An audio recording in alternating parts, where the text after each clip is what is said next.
It's time for Shawn and Maya in the morning. Quick pitch to Walter, looking for the record, cuts back, he's got it, he's out of it at 25 to the 26-yard line. Walter Payton becomes the National Football League all-time leading rusher. Jordan, open, Chicago with the lead. The Chicago Bulls have won their 6th NBA championship. Chicago has won the Stanley Cup. Palmero over the head of Jenks. Uribe charges, throws, out! And the White Sox have won the World Series. A little bouncer slowly toward Bryant. He will glove it, throw to Rizzo. It's in time, and the Chicago Cubs win the World Series.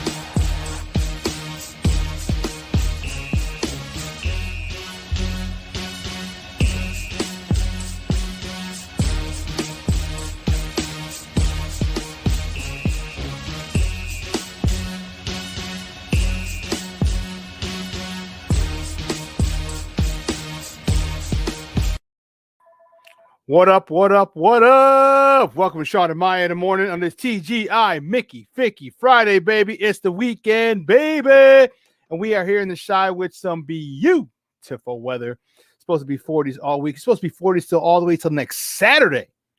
That's what I'm talking about. Guys, thanks for tuning in. I'm your boy, the Superback Shawn Sierra. And if you're watching this on Facebook Live, well, then I guess you found us on Facebook. Now, if you're watching this on our app, well, thank you for downloading the app. And if you haven't downloaded the app, make sure you download the app. Go to wherever you get your apps from, Google Play, iTunes, Amazon. SportsZone Chicago. Check it out, SportsZone Chicago. Now, if you're watching this on our YouTube channel, well, then I guess you found us on YouTube. And you know what? If you have not subscribed, please do subscribe to our YouTube channel. It's also SportsZone Chicago. And now you can also tweet the show. You can tweet us at SM_mornings, at SM_mornings, or at SportsZone Shy, that's CHI, at SportsZone Shy. Now, if you want to follow me, just me, personally online, want to know what I did? Let me tell you what I did. Want to know what I did? Here's what I did. I made it nice and easy for you folks. Nice and easy.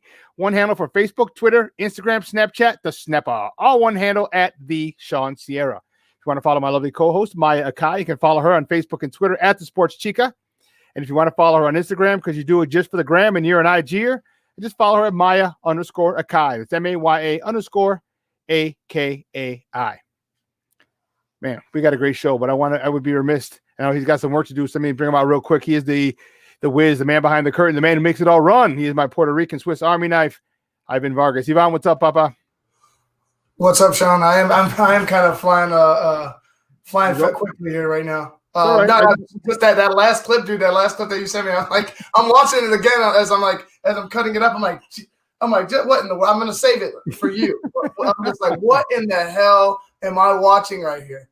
It was unbelievable. But yeah, that's crazy. So yeah, we'll get to that a little bit. But man, we got a great show for you. But listen, we need you to get interactive with us today. We already got our guy Vernon on the text line.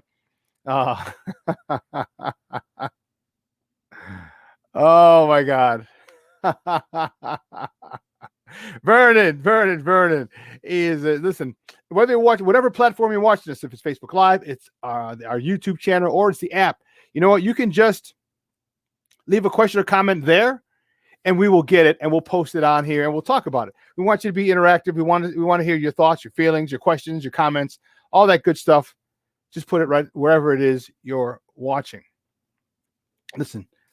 When I said we got a great show, I was not bull jiving. All right, you know my guy, Joseph Phillips. He's coming up in a moment at 9 o'clock. He's going to sit with me for the first hour from 9 to 10 for our top of the morning segment. Then at 10 o'clock, Casey Boguslaw. Casey Boguslaw he's from FutureSox.com. He's going to call and talk. And there's been a lot of activity in the baseball world. Who was tendered an offer? Who was not tendered an offer? Who were free agents? What radio announcers are free agents or now have new gigs? Woo, Charlie, watch out now. So we have a lot to talk about at 10 o'clock with Casey Boguslaw. Then at 11, from 10 to 11, don't forget my guy, Kenneth Davis. He's going to sit in with me for the second hour of the show. So after Casey's segment, we're going to talk, Kenneth and I, about a slew of things about the Bears this week and about the Bulls this week. Don't forget our first preseason game is next Friday. Already been great conversation between Billy the Kid and Wendell Carter Jr. about his role being expanded. This is just great stuff. All right. White Sox baseball, Cubs baseball. Me and Ken, we have a good conversation in a 10:30 to 11 o'clock segment. Then at 11 o'clock, our guy, we're still waiting for confirmation. Phil Ottochian should be joining us.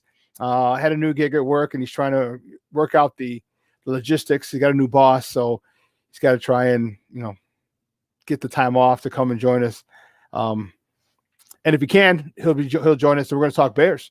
We're going to talk Bears, and because that's our dude, that's the draft doctor himself, Dr. Phil Ottochian, at 11 o'clock. Didn't I tell you? I did tell you that we're going to have a good show. I told you. Well, guys, you know how we do. The first segment of every show is called Top of the Morning to you, and these are the hot topics of the night before or just of sports in general. And boy, oh boy, do we have some doozies. The Top of the Morning segment is powered by the Chicago Crusader newspaper, and with that, we bring in their guy, our guy, your guy, the one, the only, the man you can find on Twitter at ACA Joe. Guys, let's bring him in. Joseph Phillips. Joseph, what's up, Papa? What's up, Papa? God bless. How you doing? I'm doing great. Great on this beautiful Friday morning. I got my Guns N' Roses t-shirt on. I'm fired up. It's Flashback Friday. Oh, wow. Oh, man. Thank God it's Friday. Damn, Craig. Oh, God. Yeah.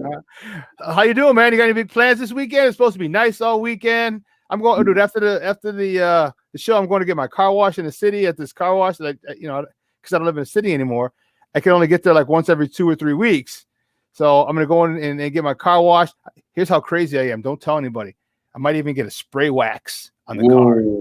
Shh, don't tell no one. That's how crazy. That's how crazy I'll be acting today, boy. Right. I think you're a summer baby, Sean. I think you're a summer baby. July 25th, baby. That's what I'm talking about. Yeah. You're a summer baby to me, because summer babies to do summer things in winter times. That's how it is, man. That's how it is. But officially, we're still in the fall, and it ain't December 21st yet. So, hey, take it to the max. Like I said, today is my wife and I 5-month anniversary. Oh, congrats. Happy anniversary. Married 5 months now. She hasn't hit you over the head with a frying pan yet? Oh, no. No comment. No. I can honestly say no. Okay? Thank God for that. Good. I don't need that type of drama. But we're gonna go downtown, me, the missus, and my son to go see the Christmas lights. So okay, hang out on the weekend and do a little driving today. Are they having that stuff on Michigan Avenue this weekend? Is that what it is? No, just the lights in general. Yeah, just seeing the lights in general, because I haven't been downtown in a while. Normally, it's downtown. It's like my second hangout spot. Mm-hmm. Hyde Park and downtown. That's like my top 2 neighborhoods in Chicago.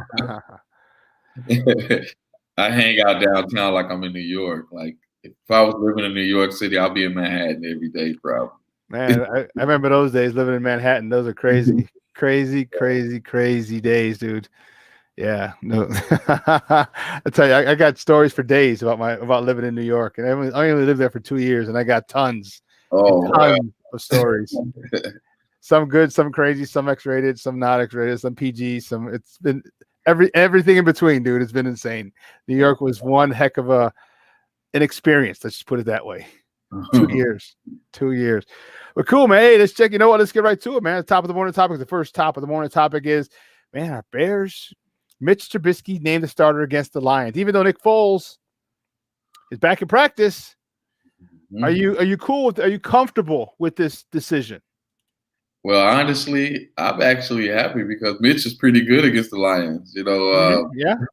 Out of all teams he played bad against, one of the teams he doesn't play horrible against is the Lions. So I actually have us, I would say I have us winning, but it all depends on if the defense feel like playing on Sunday, because I think the defense is probably sending a message to Matt Nagy like, look, we've been carrying you for close to 3 years. We need you guys to show us something. And if we're going to turn it around, maybe it's against the Lions. You win the next 5 games. You never know. Yeah. You know what? I think you're right. I think the defense was sending a message, although Matt Nagy did say that the defense took no offense to him calling them out, which I think is bullshit. Sorry, bullshit. So put it this way: if I was on that defense, I would have taken offense to it. I definitely would have. Because of exactly what you said, Joseph, they've been carrying you all year, and to blatantly call them out and throw them under the bus, okay, for not playing well. When the side of the ball, when the offense, the side of the ball that you were brought in here to fix, the side of the ball that you had such raving reviews from people around the league to revamp our offense sucks. The last 2 seasons it sucked, and that's the type of thing. And then you're going to call us under. You're going to throw us under the bus after we saving your ass time after time after time after you've given us no time to rest with your numerous and 3 and outs. So we're off the field and we're right back on the field after 3 quick pass plays, and then we were out. No. I'd have an issue with it. I definitely would have an issue with it if I was one of the guys on the defensive side of the ball. That's why I use the analogy. It's just like if you have a big brother and he's been beating up all the bullies for you, and then all of a sudden you turn around and want to pick a fight with him. You're like, wait. Okay, you go to school next time. I won't be there. Okay. Mm-hmm. And then it's gonna have a field day on you. Yeah, I agree. I'm looking forward to it. Do you see any changes? See the reason Mitch Trubisky's has been so successful against the Detroit Lions is he was having trouble, or he has trouble reading coverages, right? When they disguise coverages, and he can't tell if it's man or zone. One of the things that the Detroit Lions used to do, thanks to their former head coach, who was literally a rocket scientist from the Bill Belichick tree of coaching, which is doing all people plays, but keep going. He would run man, and I'm thinking, wait a minute. I know this is what Belichick ran in New England, but if Mitch Trubisky has trouble reading zones, it shouldn't take a rocket scientist to figure out that let me run zones so I can confuse him. Because Mitch has had some phenomenal games. You're right. He's had some phenomenal games against the Detroit Lions. Why? Because they're running man. And Mitch can throw much easier to a receiver who's got a guy in trail position, as opposed to figuring out what zone they're in, and then figuring out the soft spots in the zone, and then hitting the receivers who hopefully hit the soft spot of the zone as well. So we're going to, Darrell Bevell is going to be he's the interim head coach for the Detroit Lions. So what he has the defensive coordinator do, that's going to be interesting. Are they going to run more zone? I would, if I were them, but if they run more man, Mitch is going to have a field day again.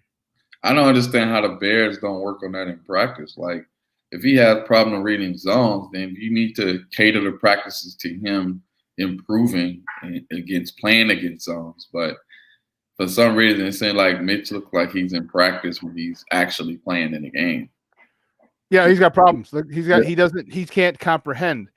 Like they fool him, and that's another scathing indictment on why he shouldn't have been the number 2 pick overall. This guy's inability to read defenses. My peoples are saying, listen, they go over it. They look, this is the zone, this is their zone, this is what they like to do. And in certain situations, once you identify a zone, once you identify its zone, then you have to identify what zone is it. Is it, are you in cover 2, cover 3, cover 4? Okay. Because every zone has its soft spots. Right. I'm sorry, go ahead. Mm-hmm. So once you figure out what zone it is, okay, what type of zone they're playing, then you say, okay, now I know where the soft spots are, so I know I have a route going to this particular soft spot. And then you hit it. It's literally, Joseph, it's literally that simple. Wow. But he can't get that. I think Mitch, and no discredit to Mitch, because most people, but there are 2 type of learners, and I'm actually one of those type of learners. There are illustrated learners, and then there's audio learners. And I think Mitch is an illustrated learner, because don't you remember the John Gruden QB camp? You ever watch that video? Yeah. And he was asking him, what would you do in these situations? One of the things he mentioned that stood out to me, and I had a little concern, is that his mother has to color coordinate everything for him. I don't remember that one. Yeah, so he has to do everything in chronological order according to colors for him to memorize things. So Wow. if John Nagy, I'm talking about John Nagy, if Matt Nagy is overwhelming him, like for illustrated learners, if you give them too much information, it'll overwhelm them. But if you give them more visuals, they'll pick it up just like that, and they can articulate it.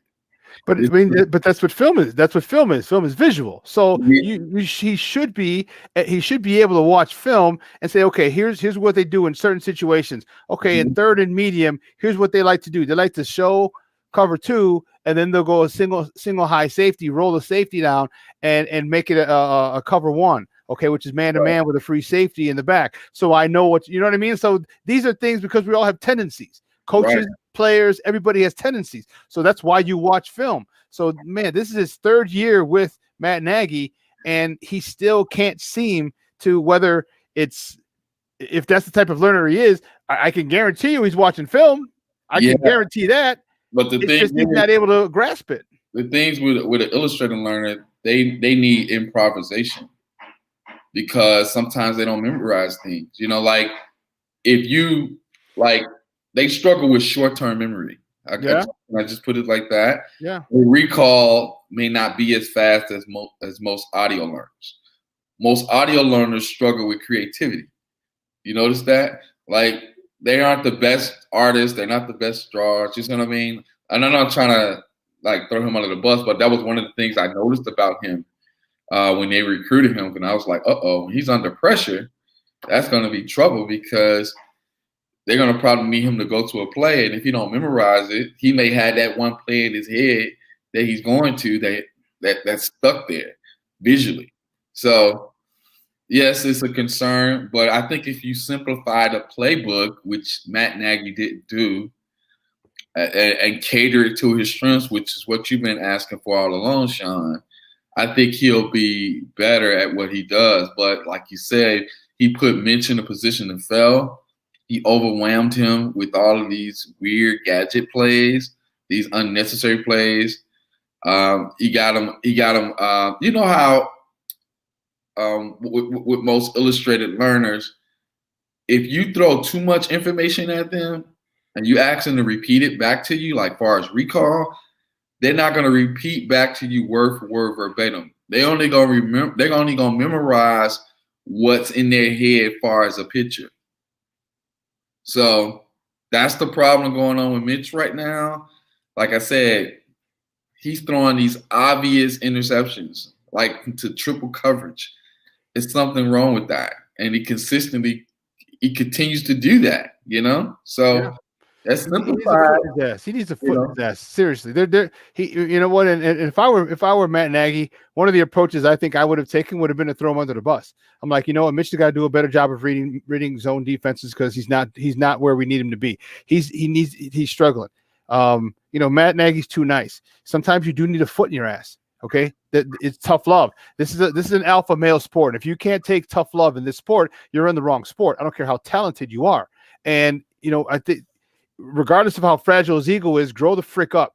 Right, you're a young kid making millions and millions of dollars. Okay, you'll be okay. You'll be freaking K. So grow. Right. You know, Matt Nagy, put a foot in his ass. Get on him in public, in the media. Okay, and say you got to deal with this, son. You're the number 2 overall pick, whether you wanted to be or not. So there's expectations, and you're not living up to expectations. So I need you to live up to expectations. Okay, I need you to prove everybody wrong who said this guy shouldn't have been taken number 2 overall. I need you to prove everybody wrong who said they should have taken Mahomes. They should have taken Watson. They should have taken Deshaun Kaiser. They shouldn't have taken this guy. Have some.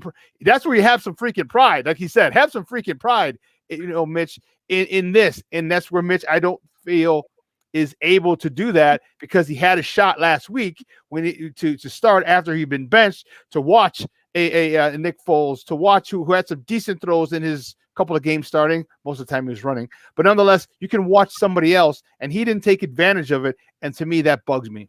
You know, I'm sorry. Go ahead. I just and I'm just gonna say this and jump right off, but you know, we saw his interview after. We heard about him jumping down the defense, for having that personal pride, pretty much the whole team for having personal pride and needing to dig deep or whatever he had said. Where was that on the 2-game slide? Where was that at the 3rd game he lost? Why didn't you jump down their asses right then and there? Why didn't you jump down their throats right then and there? Why does it take this long for you to start having the balls to go ahead and call people out? You're the smart coach. He's You're not a smart coach. What's that? He's not a smart coach. He's not a good coach. Because you're damn right. That needs to be nipped in the bud. 1 game, okay. 2 games, okay. We got a problem. 3 games, no. That's it. And you saw, and like I keep preaching. He never adjusts. The only time he adjusts was when he knew he had nowhere else to run, and he threw the book to Bill Lazor. Here, hot potato, Bill, your turn. And that was it. Like we're supposed to forget. Hey, these are your plays. These are your play designs. Well, I mean, at a certain point, Matt Nagy, I like the fact that you call people out, but man, maybe you should have called people out a little earlier than right now. Yeah, and I agree. Like I said, the defense, I saw the defense declining, let me say, after that Tampa Bay game. I saw them declining because they kept giving the offense so many chances. And I can see it in their face like, man, we're not getting off the field. We're tired. We're fatigued. Why are we out here playing offense and defense? That's what Matt Nagy should have addressed. Like, hey, defense, I just want to say thank you guys for, protecting us for so many years. We're going to try to get you some help.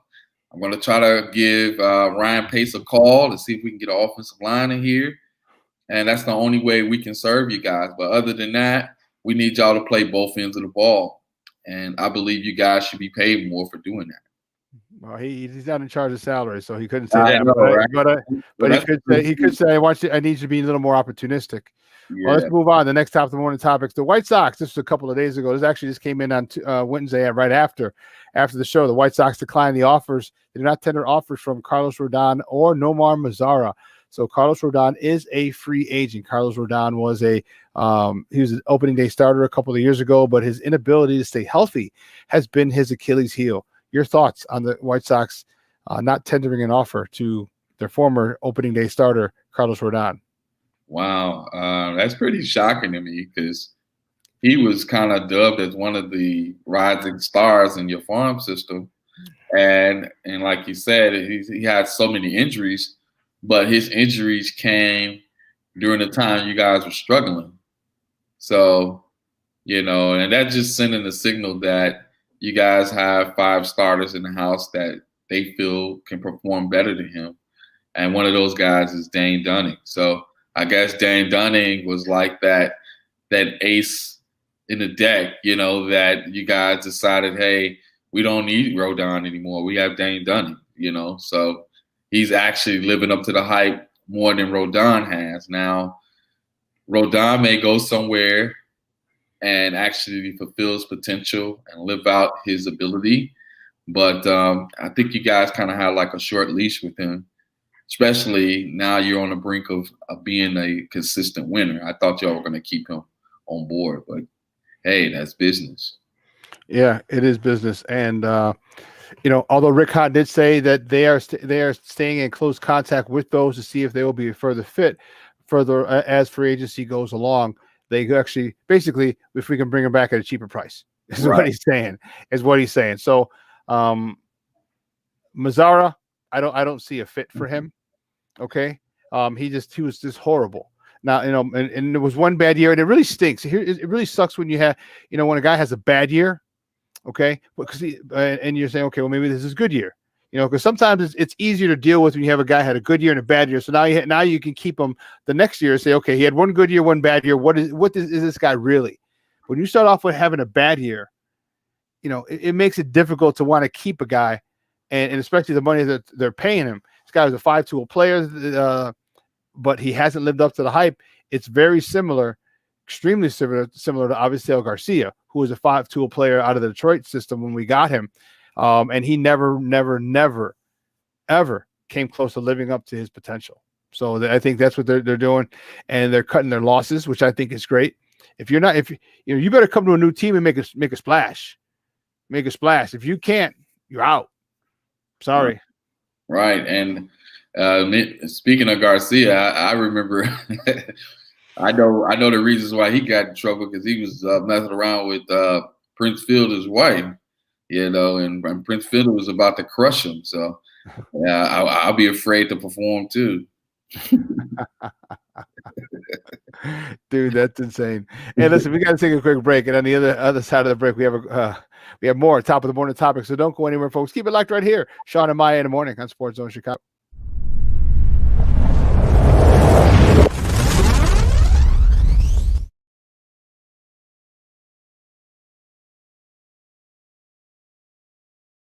BoomerNaturals.com presents the Sports Flash on 1330 and 95.9 The Zone. Potential do-or-die matchup this weekend for the Bears. Matt Nagy's job could be on the line. They've lost 5 in a row as they take on the Lions. Chicago comes in 5-6 overall, 2-3 at home. The Lions 4-7 overall, 3-3 away from home. It's their first game since firing general manager Bob Quinn and head coach Matt Patricia. Mitchell Trubisky will be the starting quarterback for the second straight game. Nick Foles, still recovering from a hip injury suffered November the 16th. He returned to practice Wednesday on a limited basis. In last week's 41-25 loss to the Packers, Trubisky passed for 242 yards and 3 touchdowns, but he did commit 3 turnovers. Kickoff this Sunday afternoon at Soldier Field, scheduled for noon. Right now, Chicago showing as 3-point favorites in the matchup. Boomer Naturals, your source for 3-layer protective face masks. Breathable protection for adults and kids. Save 20% with promo code SPORTS at BoomerNaturals.com. Chuck Sanders, that's the Sports Flash, 1330 95.9 The Zone. I'm Dr. Andrea Russo, a cardiologist. Maybe you're waiting to talk to your doctor right now. But if you're having an irregular heartbeat, heart racing, chest pain, shortness of breath, fatigue, or lightheadedness, don't wait. This could be a serious condition like atrial fibrillation, which can make you about 5 times more likely to have a stroke. If you're having these symptoms, don't wait. Talk to a doctor by phone, online, or in person. Brought to you by Bristol-Myers Squibb and Pfizer. What can help you take advantage of today's low mortgage rates and save money? Rocket can. You could save hundreds of dollars every month by refinancing with Rocket Mortgage at today's near historic low rates. If your current rate is over 4%, you could lower your payment by over $150 a month, saving thousands in interest every year. Call us today at 8338-ROCKET or go to rocketmortgage.com. Savings are based on Quicken Loans. Internal data. Waived fees may apply. Call for cost information and conditions. Equal housing lender. Licensed in all 50 states. And NMLSConsumerAccess.org. Number 3030.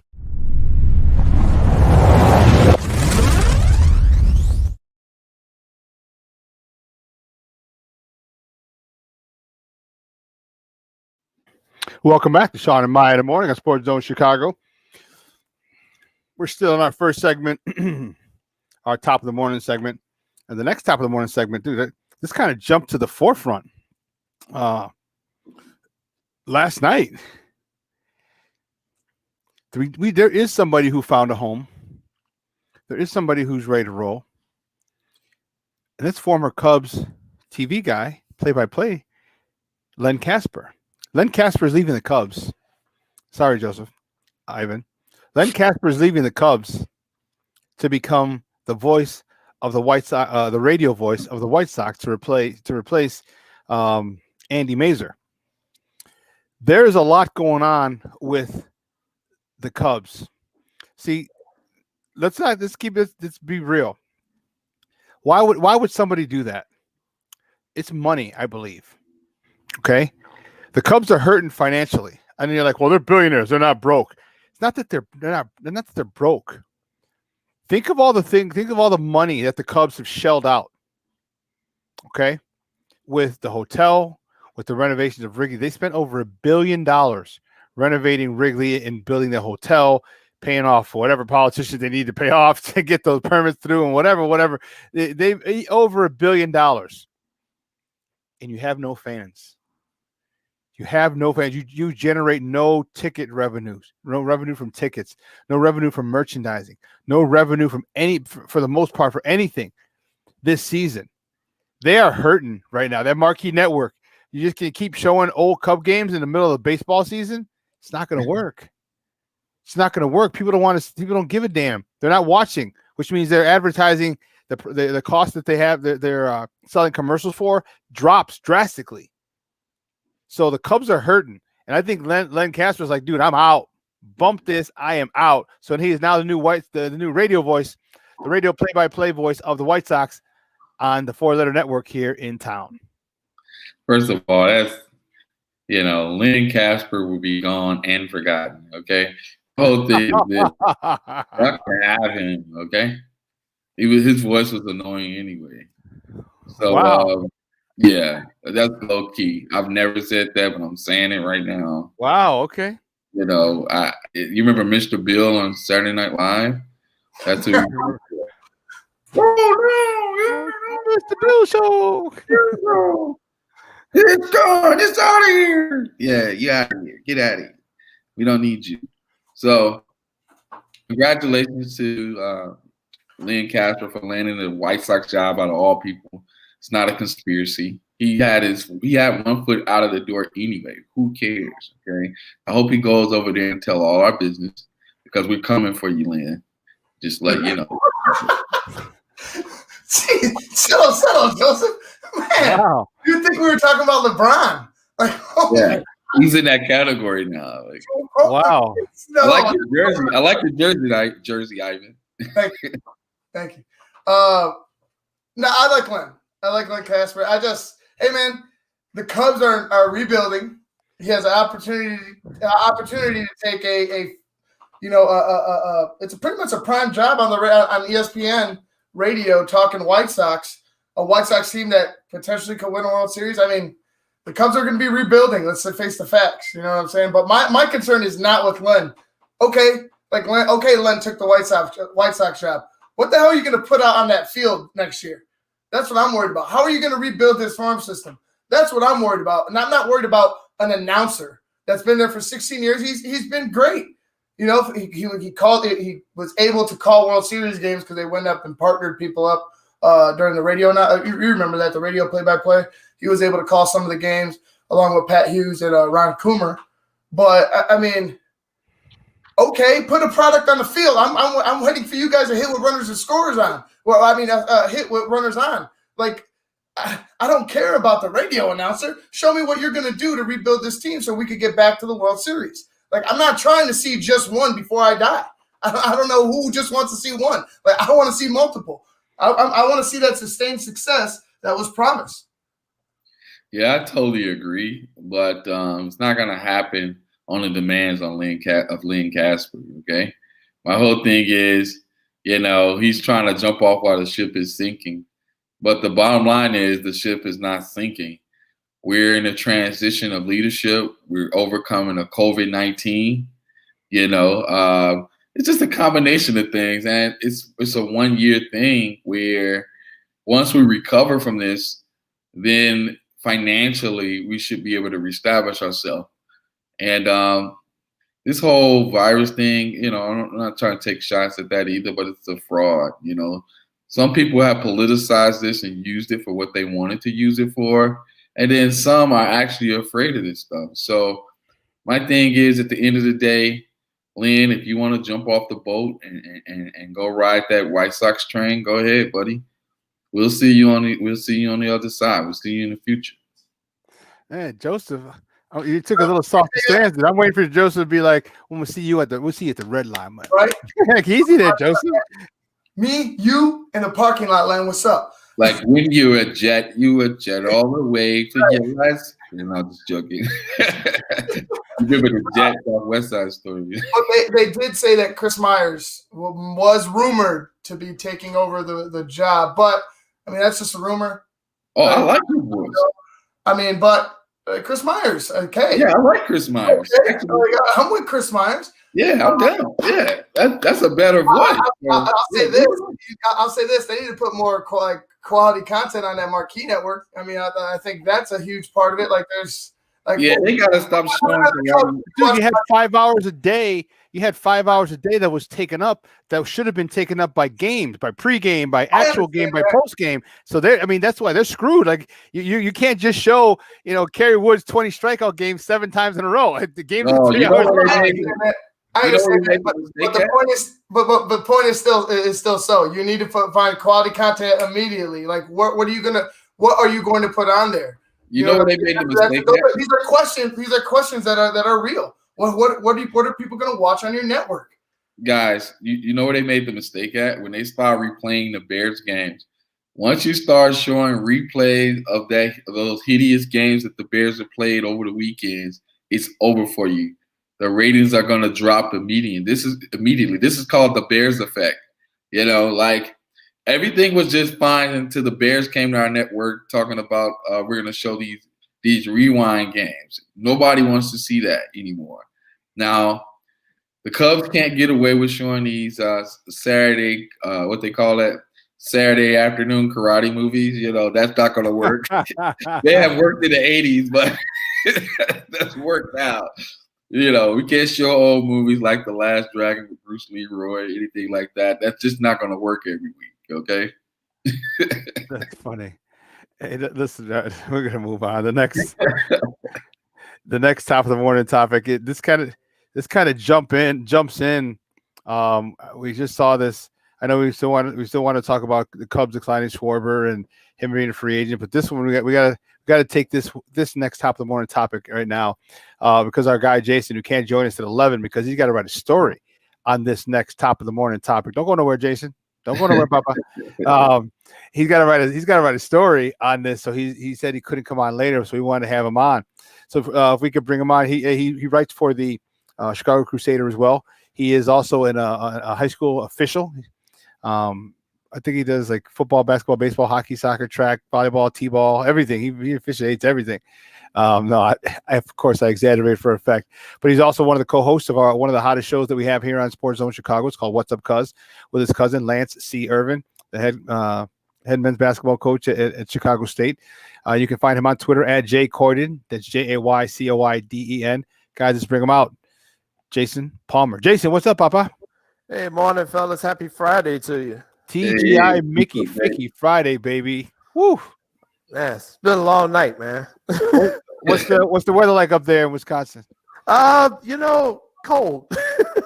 Colder than Chicago, but not too bad, man. You know, I can't complain. It's December, and we still hitting the 40s and hadn't had any snow, so we're doing pretty good. Looks like forecast here is going to be good for another week. So a whole week, Jay. I can probably get a couple more rounds of golf. I knew you would, fool. I knew you would. You said at 40, you're like, country club. Yeah, can I get I need a foursome for a foursome. I don't want that many people. It's two of us. Get the whole course to yourself, man. It's beautiful. The rates are cheaper right now this time of year, so they're not usually open because it's buried under snow. That's right. So it's been good, man. Yeah. So I was telling Joseph like right after the show, I'm gonna head back into the city, take my mom in because to get her out of the house. Her lazy, she don't want to do nothing. Like, all right, we're going to the city. I got to go get my car washed. I got to go to the cleaners or my tailor, put a new zipper in one of my vests. I'm like, all right, we got to get you out. So I'm going in the city because, man, it's supposed to be 40s till next Saturday, bro. Yeah. Next Saturday. Yeah, it's going to be nice, man. I got to get down to Chicago today. Actually, I got some business to take care of down there. So I'll actually be in the city for a little bit and then coming back tonight. So seeing a man about a dog, huh? Well, the next top of the morning topic is one that definitely is right up your alley. It's in your freaking wheelhouse. Right. A young man in the state of Texas during a high school game was flagged for a illegal hit. Roughing the passer, unsportsmanlike conduct after was also thrown. And I didn't see exactly why that was called, but nonetheless, that's not the issue. He was disqualified for the fact that he got the unsportsmanlike. So he's on the sideline, and once he hears that he has been disqualified, he runs back on the field and runs over the ref. To me, that's grounds for, first of all, expulsion from school. Okay. Your football is a violent game because you're mad. This is what bugs me about a lot of these this younger generation. You don't like it. So you get mad at people. You know what I mean? Mm-hmm. And what needs to happen to this kid, needs to be a very strong message. I don't want to hear, oh, he's a great kid, he's a 4.0 student, he's this, he's that. It was a moment of no. You know damn well, and that's part of being a football player is discipline. That's part of being an athlete is discipline.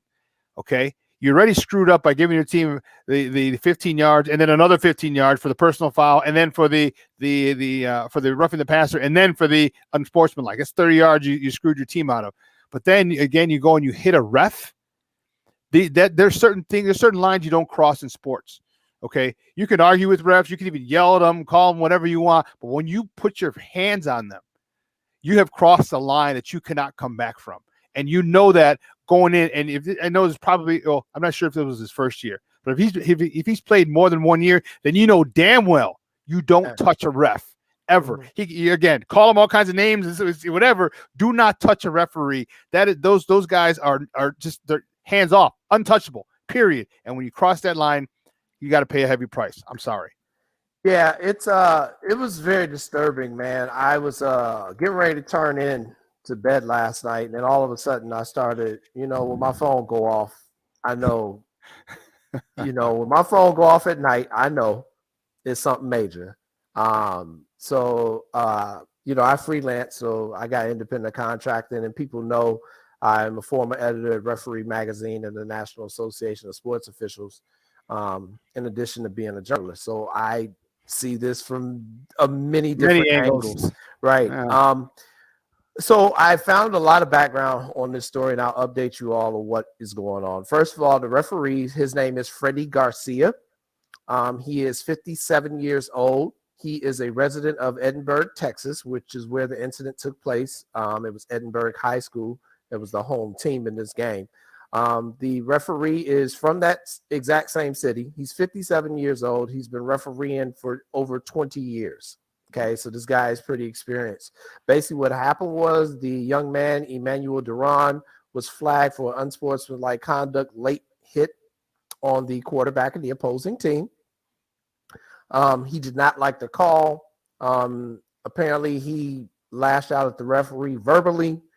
The referee then ejected him from the contest for verbal abuse of an official. All that stuff is pretty much standard by the book. Mm-hmm. And let's be honest, you guys in football, in your culture, they say stuff to the referee all the time.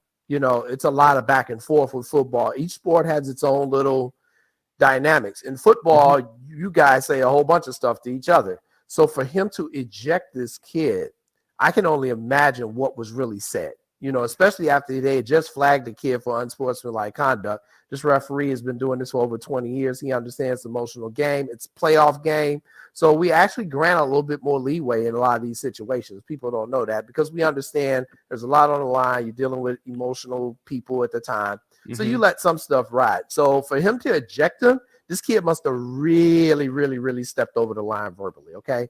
So he ejects the kid.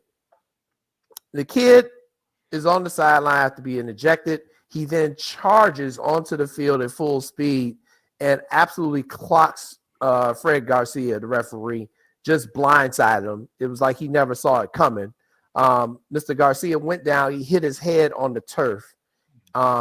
So he was they immediately restrained the kid, some coaches and some of his teammates, even though opposing teams, players and coaches were, trying to protect the referee.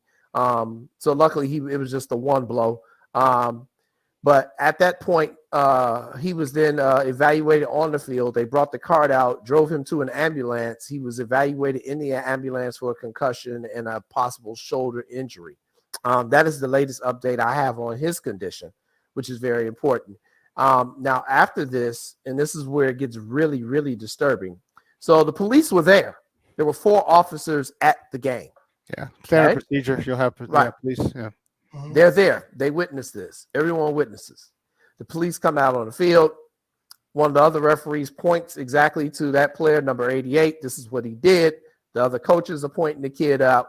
The police officer comes over there. They escort him from the field to the locker room, and then they allow him to leave the stadium. And the kid goes home. Jason, I got the clip I'm going to play real quick. Yep. Go ahead. Well, 2020 has made us realize how much we take for granted the great game of football, the atmosphere, the competition, and through it all, the sportsmanship. But tonight at a high school game in the Rio Grande Valley, all of that was put to disgrace in one of the worst sequences I have ever seen, regardless of any level of football. Edinburgh High in far San Juan Alamo, Edinburgh's Emmanuel Duron ejected by officials for an unsportsmanlike conduct penalty. But after the ejection, Duran just goes full Rambo on the field and body slams the head referee to the turf. What are you doing, young man? Okay, first of all, I need to say, first of all, it's not a body slam. It's okay, not. if you're going to use proper terms, if you're going to use terms, and this is when you get jamokes who don't know jack spit about sports. Yep. Okay, that's not a body slam. He literally ran into or ran over the referee. A body slam is something completely different. So listen, jamoke and Ken or Trevor, whatever your name is. Okay, get your terms right. Sorry, Jason. Yeah, I agree. And one of the I'm a huge wrestling fan, dude. I'm a huge wrestling fan. Right. Well, and I have a problem with some of the media descriptions as well, but I also understand it's the Rio Grande Valley of Texas, and their media is, I mean, you talk about the junior varsity. So Joseph knows exactly what I'm talking about. When some of these small town media reporters will scare the crap out of you. Because that's why we try to stay away from them small towns. Exactly. One journalist actually described this as an altercation.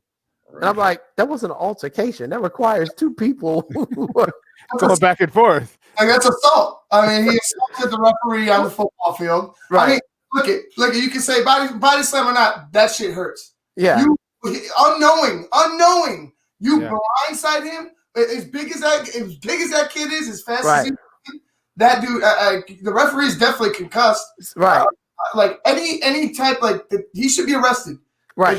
So here we go. So let me get to that part of the story, Ivan. You're gonna love this. So this kid is an all-state wrestler in the heavyweight division. He was they say he was probably going to win the state championship in the heavyweight division. This is a big, strong kid. He's an all-state defensive lineman. Several D1 colleges were currently looking at him.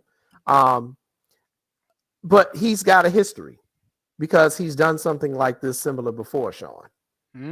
So he also was a soccer player, and he was suspended for the 2019-2020, the entire season, for a similar incident of verbally assaulting and threatening a soccer referee. So the young man has a history of doing this stuff. He's got a history of some anger management issues. So that is one thing. And here's the second part of this. There were 4 police officers there at the game. They bring him on. They send him home. So I've contacted the Edinburgh Police Department down there in Texas. Their public information officer is Romeo Cantu. The question I have, which is a question everybody else has, is why was this young man not placed in handcuffs right there at the scene and arrested? Because as Ivan said, that is assault. Now, here's where the other part comes in, and this is where it benefits me working at the NASO. There are currently 22 states, Texas is one of them, that have laws that specifically protect sports officials. So it's almost, we're a protected class, similar to nurses, firefighters, police officers, elderly people. So if you do a certain physical crime against people who are in the process of doing their job, assaulting the United States postal workers, if you assault a male, it's a federal crime. Like 25 to life. Right. So there are certain people who are protected classes. Sports officials, because there have been so many incidents, it's now in 22 states. We're trying to get this law nationally because there have been so many people attacking sports officials, especially in soccer. Soccer is absolutely the worst. So we're trying to figure out why these 4 officers who were there merely did a Kyle Rittenhouse and didn't arrest this kid and just let him go home. So I put that call into the police department. They are crafting a statement as we speak. I'm expecting to get an email back from them. They're crafting one that they're going to send out to media all around the country because, as you can imagine, every journalist in their right mind is contacting them right now, wondering what the heck are y'all doing? So they're catching a bunch of heat. And again, this gets to small towns, as Joseph and I just said. It doesn't matter if it's a small town media operation or a small town police department. once they start getting national attention, they don't know what to do. They start panicking all over the place because your officer sat there and watched the assault and didn't do nothing. And that's pretty scary because let's say he had done this to the manager of a grocery store who asked him to leave because he was being disruptive. It's just really bad. Jason, if the man, and you're absolutely right, but if the man were to have hit his head and been dead on the scene, what do? Like you cannot like downplay this anymore, at all, period. If he were to have hit him, let's say you hit him a little high, caught him right in the head, boom, and then the lights are out. God forbid. Heck, what do you do then? It's just, like you had to have arrested him right there and then, like that. Like he had lost any type of sportsmanship. He lost his mind in that moment. Like that wasn't anything. Had nothing to do with sport. Had nothing to do with the game. The young man lost his mind and assaulted the referee. Like I said, if something worse were to have happened to that ref, what then? Well, and here's the thing. We don't really know his medical condition as of yet. I've reached out to a number of sources. I know he's injured. I don't know the extent. I've sent out information to a lot of my sources. I'm expecting to get back from down there in Texas and find out. Like I say, there was no problem releasing his name. He's a member of the Texas TASO, Texas Association of Sports Officials. So they've kind of reached out to them. I have some contacts in that organization. It's scary because here's the thing. We don't know the long-term effects. When you hit your head, they do an initial evaluation, but sometimes you don't really know the extent of it till a day or two later. You could have bleeding on the brain. You could have a blood clot that forms in a couple of days. It's scary, man. It could be worse. And, something really happened to this guy in the next couple of days. This kid's going to be facing some serious time. But in Texas, it is a crime. They are a protected sport class of victims. But the prosecutor in Texas also, if they feel it's egregious enough, can upgrade the charges to a felony. So it's going to depend on the injuries of this guy. And he's lucky that this guy wasn't 65 and older, because there are many officials on the high school level who are 65 plus, because then there's even an extra step they can go then, because it's considered an attack on an elderly senior citizen. Wow. You know what? There's got to be some consequences. Now, I'm not saying throw him in jail for life or whatever. Mm-hmm. No, you know what? Because we've all done stupid stuff. Okay. Right. And this is probably one of the most stupid things this guy's done. But there does need to be a message sent. There does need to be a message sent to him and to everyone else around the country, because now it's a national case. It's not an Edinburgh, wherever it was taking place in Texas. It's not even Texas, not even the town state. It is a national issue, and they're gonna have. He's gonna have to. I'm not saying throw him in jail. Throw him. You have to arrest him, take him to jail, book him. Okay, but.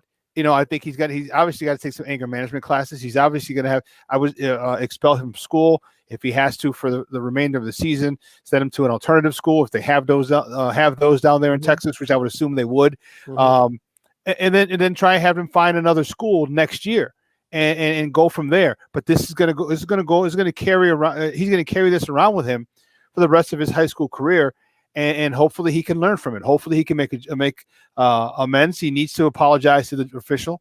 He needs to apologize to his teammates, or should be former teammates and former head coach, for acting in such a way. And he needs to move on with his life. And again, a serious message needs to be sent. But I'm not putting this kid behind bars and putting him in because he's a Hispanic kid. All right, so I'm not putting another black or Hispanic man, behind bars for something stupid. Yes, very stupid. But I don't think it's something that you put him in a system and get him locked up in a system for the rest of his life. What if that coach dies, or what if that ref dies? But that's a different issue. And first of all, it's still. I don't know. We don't know how old. I don't know how old he is. So if he's 16, 17, or 18, that's a big difference. Because if he's 16 years old, he might not be able to be tried as an adult. And at that particular point, if he's 18, he can be tried as an adult, and then he's up Schitt's Creek, unfortunately for him, possibly. Yeah. Okay, and if he's younger, he might not be able to. They could, but he might not be able to. So the information I have, Shawn, is that he's a senior. Okay, so 17 or 18. It could be 17, 18, 19. It could be anywhere within that kind of range. Held back. He got held back to 19. You know, one of them slow guys. But luckily, you know what? It was on the turf.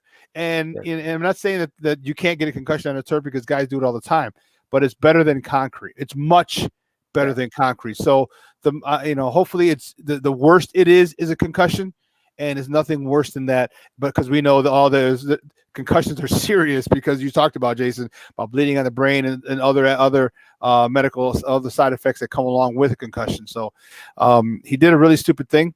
As I said, and I'll say it for the third time, a message needs to be sent to him, to all athletes around the country.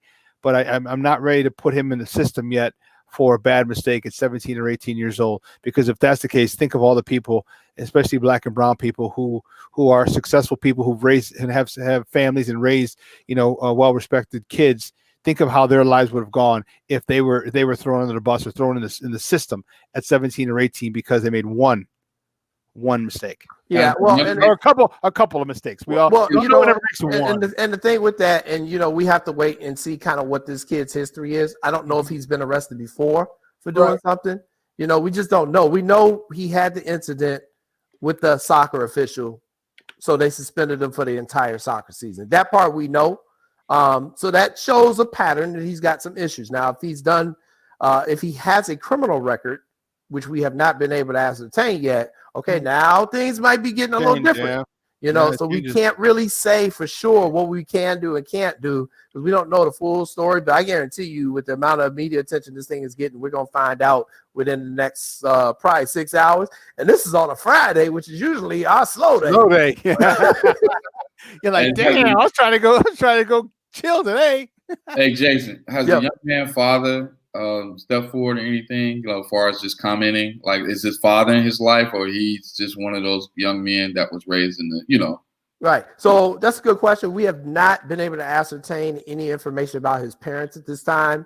That obviously that is something that people have already said, and when these things happen, and especially when there's something visual, we can see it. Everyone overreacts. Oh, okay, his coach should be suspended.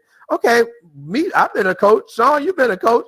You ever tell your player to run out and attack the referee? Right. I mean, sometimes these kids do stuff, and you're like, what the hell are you doing? I mean, you can't blame his coach for that. And if you watch the video, you can see the assistant coach was sprinting after him to try to get to him, along with his teammate, who was another big guy, so he couldn't catch him. But, they were trying to stop him. And, after he assaulted the official, the assistant coach got in between him and the official right away. So, I mean, sometimes there's, we have to, I know they're kids, but you have to give them a set of personal responsibility too. You can't always blame the parents or the coaches. We don't have any information on the parents as of yet, though, Joseph. So we'll kind of see what that is all about. And, I get it. Everyone is under stress, and Black and Hispanic kids, like Shawn said, we're always under the gun. But he's got to be held responsible, and whatever his punishment is, it needs to be the right type of punishment. It needs to be corrective behavior. But at the same time, this official did get assaulted. I'm sure there's going to be a lawsuit filed, if not against the school district, the kid himself, his parents. If he's under the age of 18, they'd have to sue his parents. It's definitely going to be a lawsuit filed. But I think more importantly that it also is going to push the legislation forward to protect sports officials around the country, because there are too many incidents like this that happen to occur, and it's pretty scary. Hey, Joseph and Jason, we got to take off. I appreciate it, Jason, for hopping on, and let us know when you write that article. I definitely want to read it. Joseph, what articles did you write this week, Papa? I'll be doing the 2020-2021 Chicago Bulls season preview. Yeah, baby, yeah. Interviews with Zach LaVine, AK-47. No, I'm just joking. Actually, my quote went viral yesterday. Shut up! Look at you. Yeah, so it was really Joseph cool. is trending. Right. I went on YouTube. I was like, wait up. Somebody's sharing my quote. I was like, and then I was looking at other people's stories and they were sharing my quote. So I was like, the Tribune got it. Everybody got it. Oh, you fancy, huh? I'm grateful, man. It doesn't mean anything, but I'm grateful, But, so it'll be the Bulls preview. Also the Bears, unfortunately. And then we were talking about basketball because Illinois got spanked this week by Baylor. They were too physical for us, man. They were banging us, brother. They were too physical for us. So Hey, good stuff, gentlemen. I appreciate it. We'll see you guys on Monday. We got to run. Hey, guys, we got to take a quick break. And on the other side of the break, we're going to bring in our guy, Kenneth Davis, who's going to sit in with me he takes the baton from 10 to 11 o'clock hour. We're going to welcome our first guest, a guy I really want to talk to with all this baseball stuff going on, a good friend of the program, Casey Boguslaw. So we got some good stuff coming up. Don't go anywhere, folks. Keep it locked right here. Shawn and Maya in the morning on SportsZone Chicago.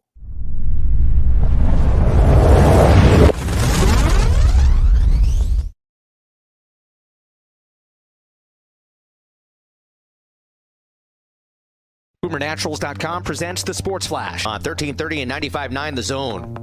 Potential do-or-die matchup this weekend for the Bears. Matt Nagy's job could be on the line. They've lost 5 in a row as they take on the Lions. Chicago comes in 5-6 overall, 2-3 at home. The Lions 4-7 overall, 3-3 away from home. It's their first game since firing general manager Bob Quinn and head coach Matt Patricia. Mitchell Trubisky will be the starting quarterback for the second straight game. Nick Foles still recovering from a hip injury suffered November the 16th. He returned to practice Wednesday on a limited basis. In last week's 41-25 loss to the Packers, Trubisky passed for 242 yards and 3 touchdowns, but he did commit 3 turnovers. Kickoff this Sunday afternoon at Soldier Field, scheduled for noon. Right now, Chicago showing as 3-point favorites in the matchup. Boomer Naturals, your source for 3-layer protective face masks. Breathable protection for adults and kids. Save 20% with promo code SPORTS at BoomerNaturals.com. Chuck Sanders, that's the Sports Flash, 1330 95.9 The Zone. I'm Dr. Andrea Russo, a cardiologist. Maybe you're waiting to talk to your doctor right now. But if you're having an irregular heartbeat, heart racing, chest pain, shortness of breath, fatigue, or lightheadedness, don't wait. This could be a serious condition like atrial fibrillation, which can make you about 5 times more likely to have a stroke. If you're having these symptoms, don't wait. Talk to a doctor by phone, online, or in person. Brought to you by Bristol-Myers Squibb and Pfizer. What can help you take advantage of today's low mortgage rates and save money? Rocket can. You could save hundreds of dollars every month by refinancing with Rocket Mortgage at today's near historic low rates. If your current rate is over 4%, you could lower your payment by over $150 a month, saving thousands in interest every year. Call us today at 8338-ROCKET or go to rocketmortgage.com. Savings are based on Quicken Loans, internal data. Points and fees may apply. Call for cost information and conditions. Equal housing lender. Licensed in all 50 states. NMLSConsumerAccess.org. Number 3030.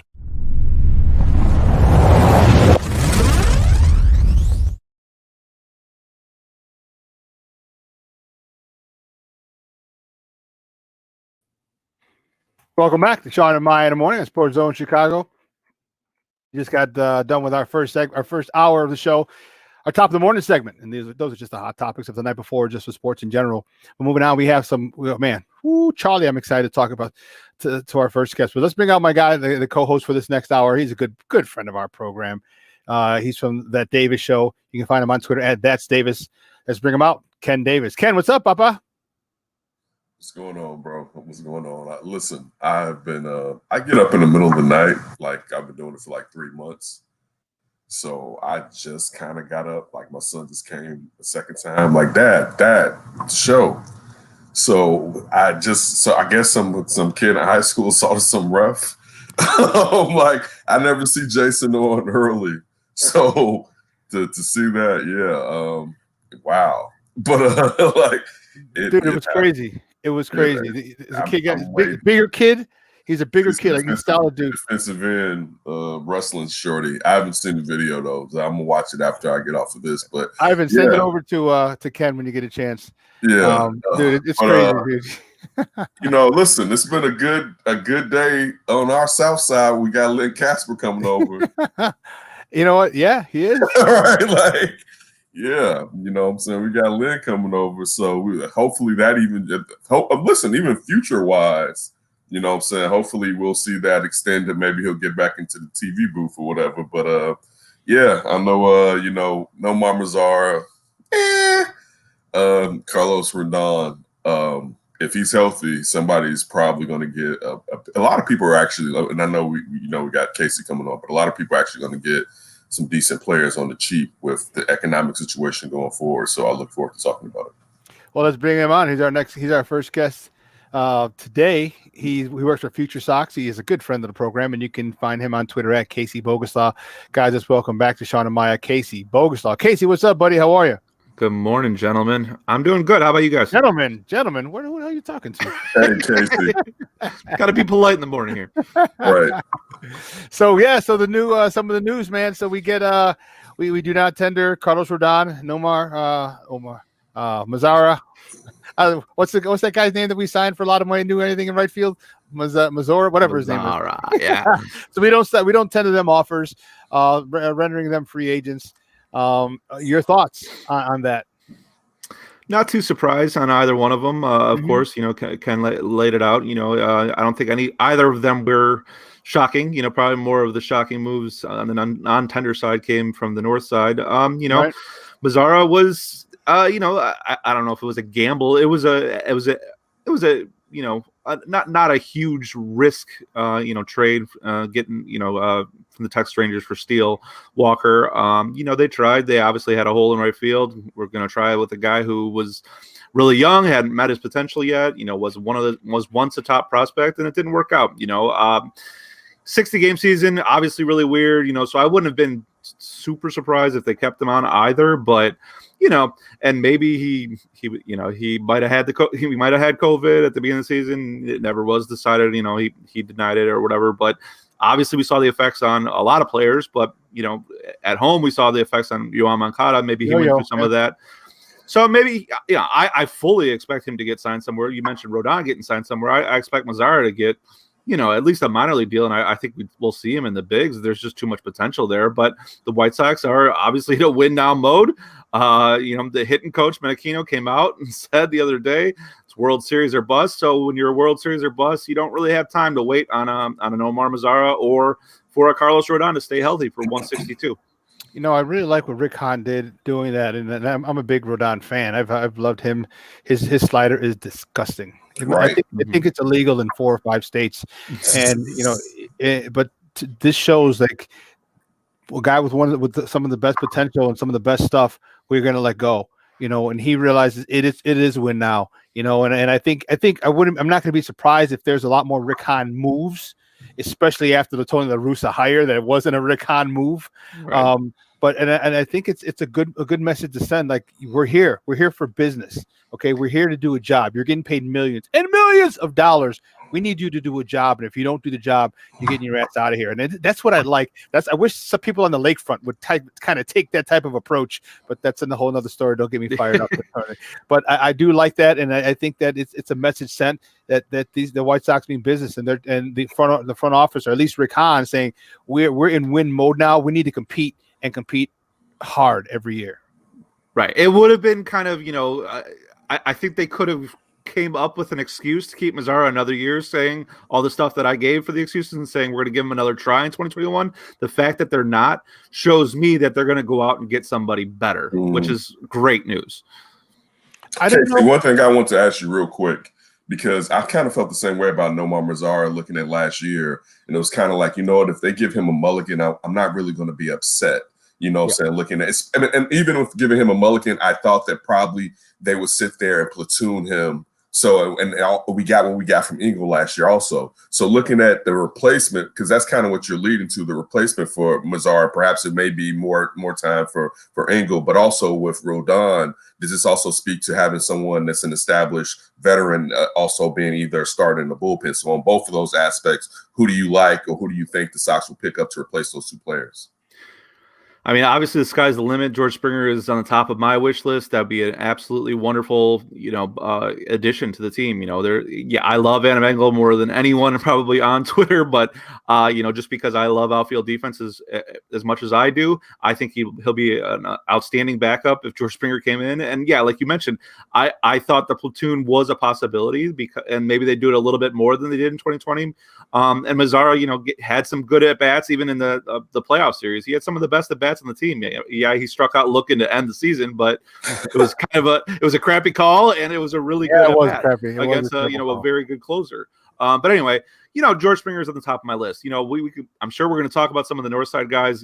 Kyle Schwarber is a very, very interesting guy to think about with the White Sox. Bingo.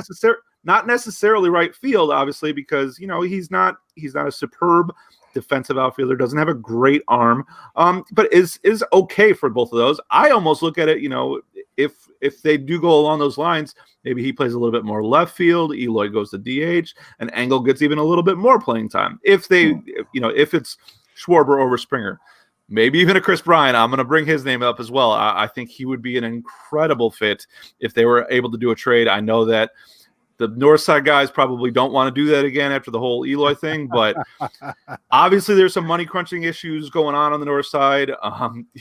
We kind of brushed past the Casper thing. I don't know if that was a money issue, but the Cubs are hurting financially. They've made everyone know about that. So if Chris Bryant is available, I love that move for the White Sox just because he can play anywhere. He can play right field. He can give Moncada a break at third base, and then the White Sox still have a really big hole at DH right now. So I love those guys for replacing Mazzara. Guys, we're joined by Casey Boguslaw from FutureSox.com talking a little baseball right here on Shawn and Maya on SportsZone Chicago. You said Chris Bryant, like, holy cow, dude! If there wasn't enough bad blood between Cubs and Sox fans, and it wouldn't be as bad because Chris Bryant won a World Series with the Cubs. But if he hadn't won the MVP in the World Series with the Cubs and did it on the South Side, dude, there'd be fights everywhere. You couldn't wear a Sox logo on the North Side and the Cubs stuff on the South. There'd be fights all over the place. That'd be hilarious. That'd be wild. Len Casper had Cubs fans go, losing their minds last night on Twitter. I was about to fall asleep. I had my phone in my hand. It was 11 o'clock, and I saw that post come from Sahadev. And then I just stayed on Twitter for the next hour and a half, just kind of reading through my timeline, and Cubs fans melting down, White Sox fans going nuts. And that was just an announcer. Think about what would happen with a Chris Bryant or a Kyle Schwarber coming to the South Side. Because we can be petty Sox fans. Yeah, absolutely. So let's talk about it. So, guys, in case you didn't know, and missed the top of the morning segment, Len Casper, the television play-by-play voice of the Chicago Cubs, is leaving this gig with the Marquee Network, and he is going to the White Sox radio booth to replace Andy Mazer. Excuse me. Not Andy. Damn it, not Andy. Yeah. And I like it. I think Len Casper, who's worked for the Cubs for the last 16 years, is good. I think he's a really, really good announcer. And I think it just adds to our radio. And adds to the quality of our radio broadcast. Yeah, 100%. It's obviously a shocking move, just because the Marquee Network just came up last year. Casper was obviously one of the faces of it. You think a move from TV to the radio is kind of going backwards, but I think in the baseball industry, he has his reasons. I saw some stuff posted that he loves doing radio. Doing radio for baseball is definitely a different ball game. And then he wants to do postseason, and obviously a lot of people think the White Sox are going to be in the postseason and above and beyond. I even saw some posts that said that he wants to call a World Series. You can't do that working for Marquee, and that's not a jab at the Cubs. That's because the World Series TV broadcasts are national, but local. It's the radio. It was a farmer, and now I can't remember the guy that left in 05. No. The guy in 2005 who left after, we can listen to that radio call in 2005 from the White Sox, and it was a great call. That was an awesome booth, and it hasn't been the same since then. And we'll see what happens. I'd imagine DJ is going to stick around with Casper, and that I think will help him a lot as well. It'll be interesting. Obviously the White Sox, and for my money, have the best TV booth in the game. Love Jason Benetti. So I don't know how much I'll be turning over to the radio, but yeah, when I'm in the car, driving somewhere back when, we get back to real life. I will be perfectly happy with turning on the radio and listening to Casper call a White Sox game.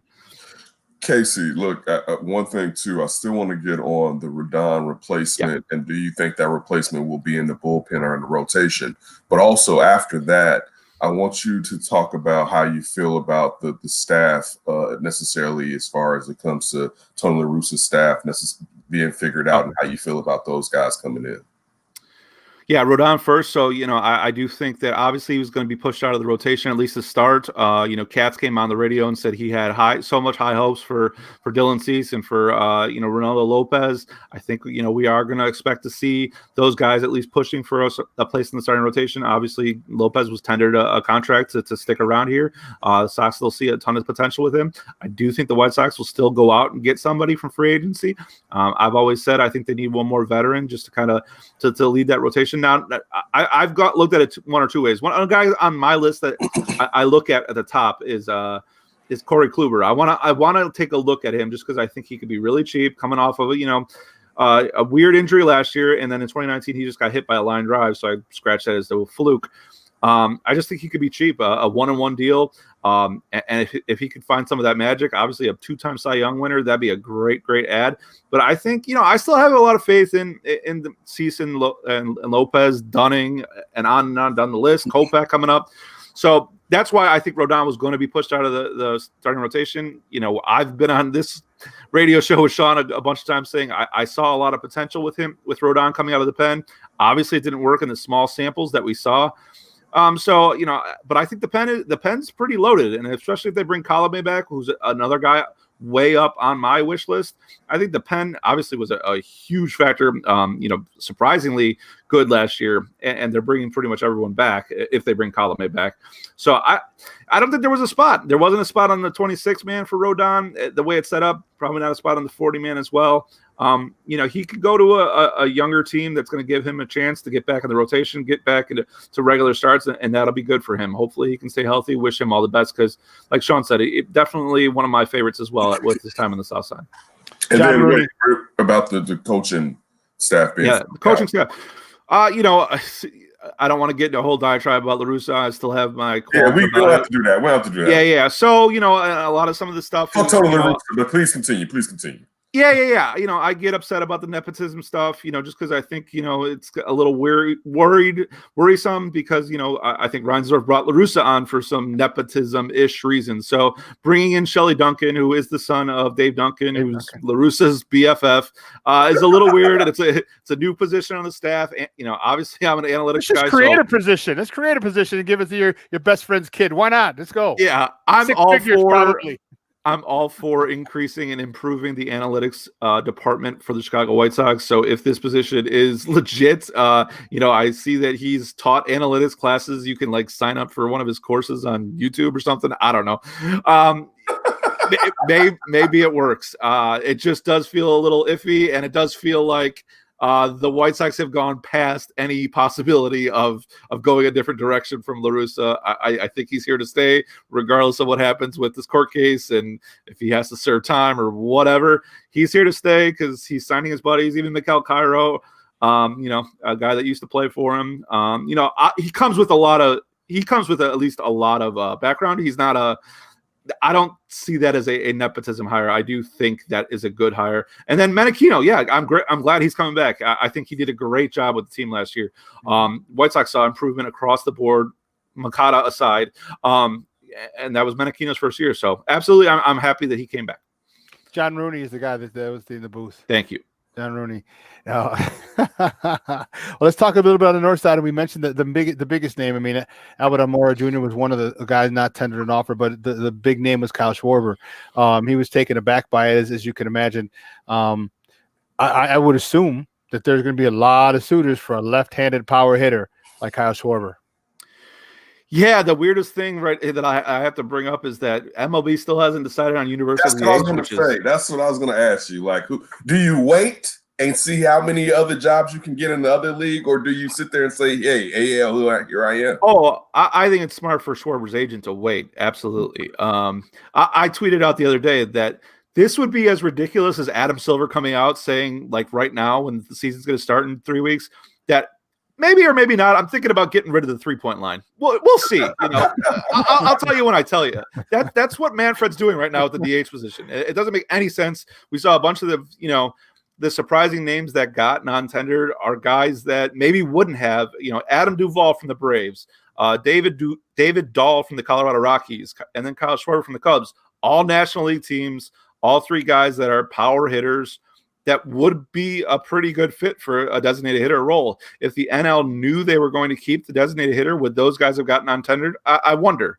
So I want, with all three of those guys, I think their agents are probably going to wait. Maybe they know, maybe they do know that the DH isn't going to the NL, and that's why those guys were non-tendered. So, as far as it matters to the South Side, to the White Sox, I think Schwarber would be a great fit because I know Andrew Vaughn is coming. I'm not ready to put him in Sharpie on that opening day lineup in the designated hitter role because the guy has never seen pitching above high A. Had a weird offseason where he was playing in the Schaumburg Boomers Stadium all season.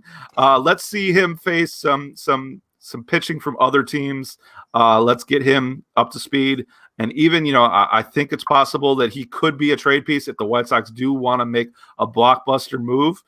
I think he's on the top of the list of guys that would really be appealing to a lot of teams, maybe getting another team's ace to fortify this rotation. We know why the White Sox fell out in the 3-game series versus the Oakland Athletics. They did not have a Game 3 starter.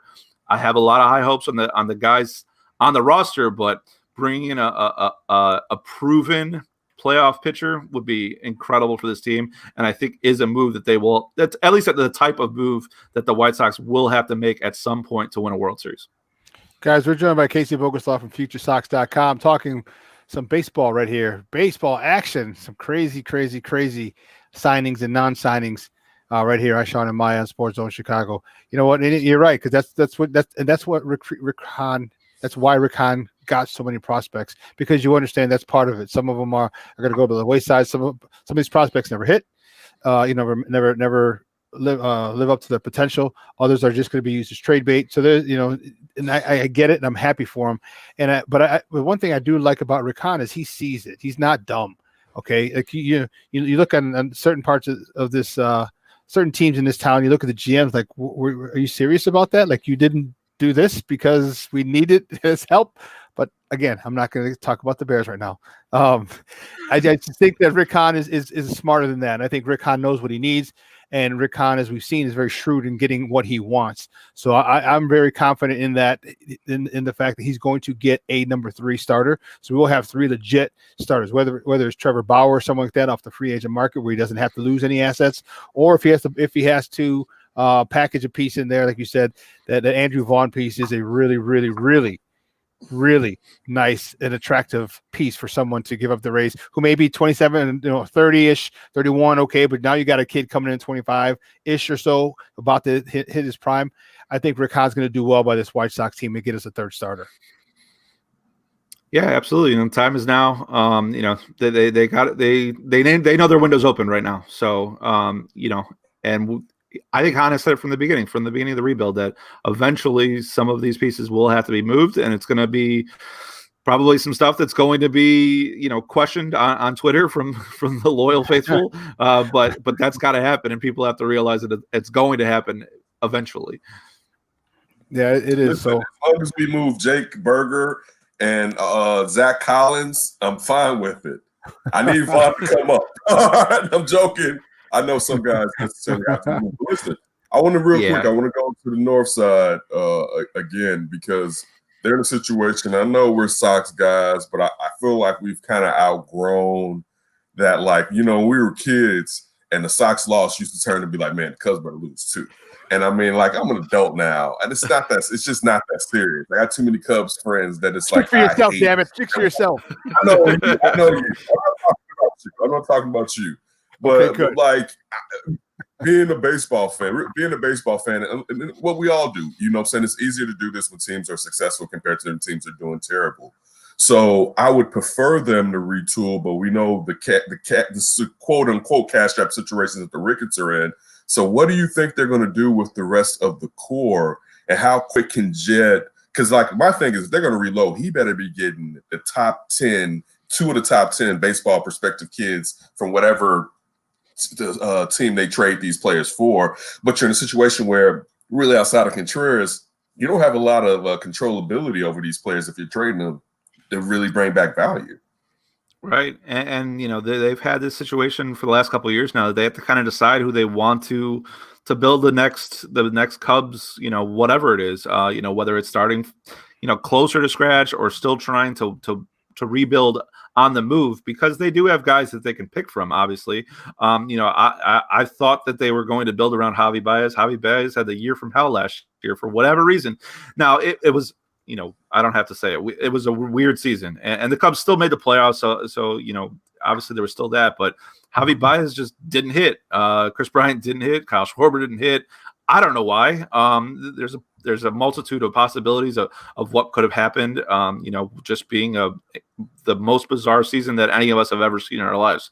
So I fully expect the talent is there. I think that a lot of all of these guys should bounce back. I don't know why I would think otherwise. But yeah, now it's up to Jed Hoyer on who he wants to center the next Cubs dynasty around. It doesn't seem like it's going to be Chris Bryant just because there is some bad blood there, and obviously there's already trade talks. It does seem like it's always been, Baez, Contreras, Rizzo thing. But pitching has to be helped. That's been the bugaboo since the World Series. Darvish is the big asset that if they want to move him, they could get young pitching pieces. The contract isn't too haunting, even in these difficult times that baseball, the times that the baseball teams are going through. But I have a feeling that something like that could move. Maybe Bryant, maybe Darvish, because I think that they are going to try to not necessarily go down to the bare bones again. But I think they were going to rebuild on the fly, moving some of their bigger assets while they can, and building around. My guess is a Baez Contreras duo, and hoping Contreras was fine, but hoping Baez really bounces back in 2021. Guys, we're with Casey Boguslaw from FutureSox.com for another moment or so, talking some of his hot stove topics right here on Shawn and Maya on SportsZone Chicago. So just let me down nice and easy, Casey. McCann's gone, right? For all intents and purposes. With the 4-year deal being floating around from the Mets, the Mets are going to be a very interesting team to watch with their new owner, who is the monopoly man and has said he's going to buy a championship. Good for them. I think it's good for baseball to have an owner like that, and there'll be no talks of corruption and all that BS that goes around. But 4 years is awesome for McCann.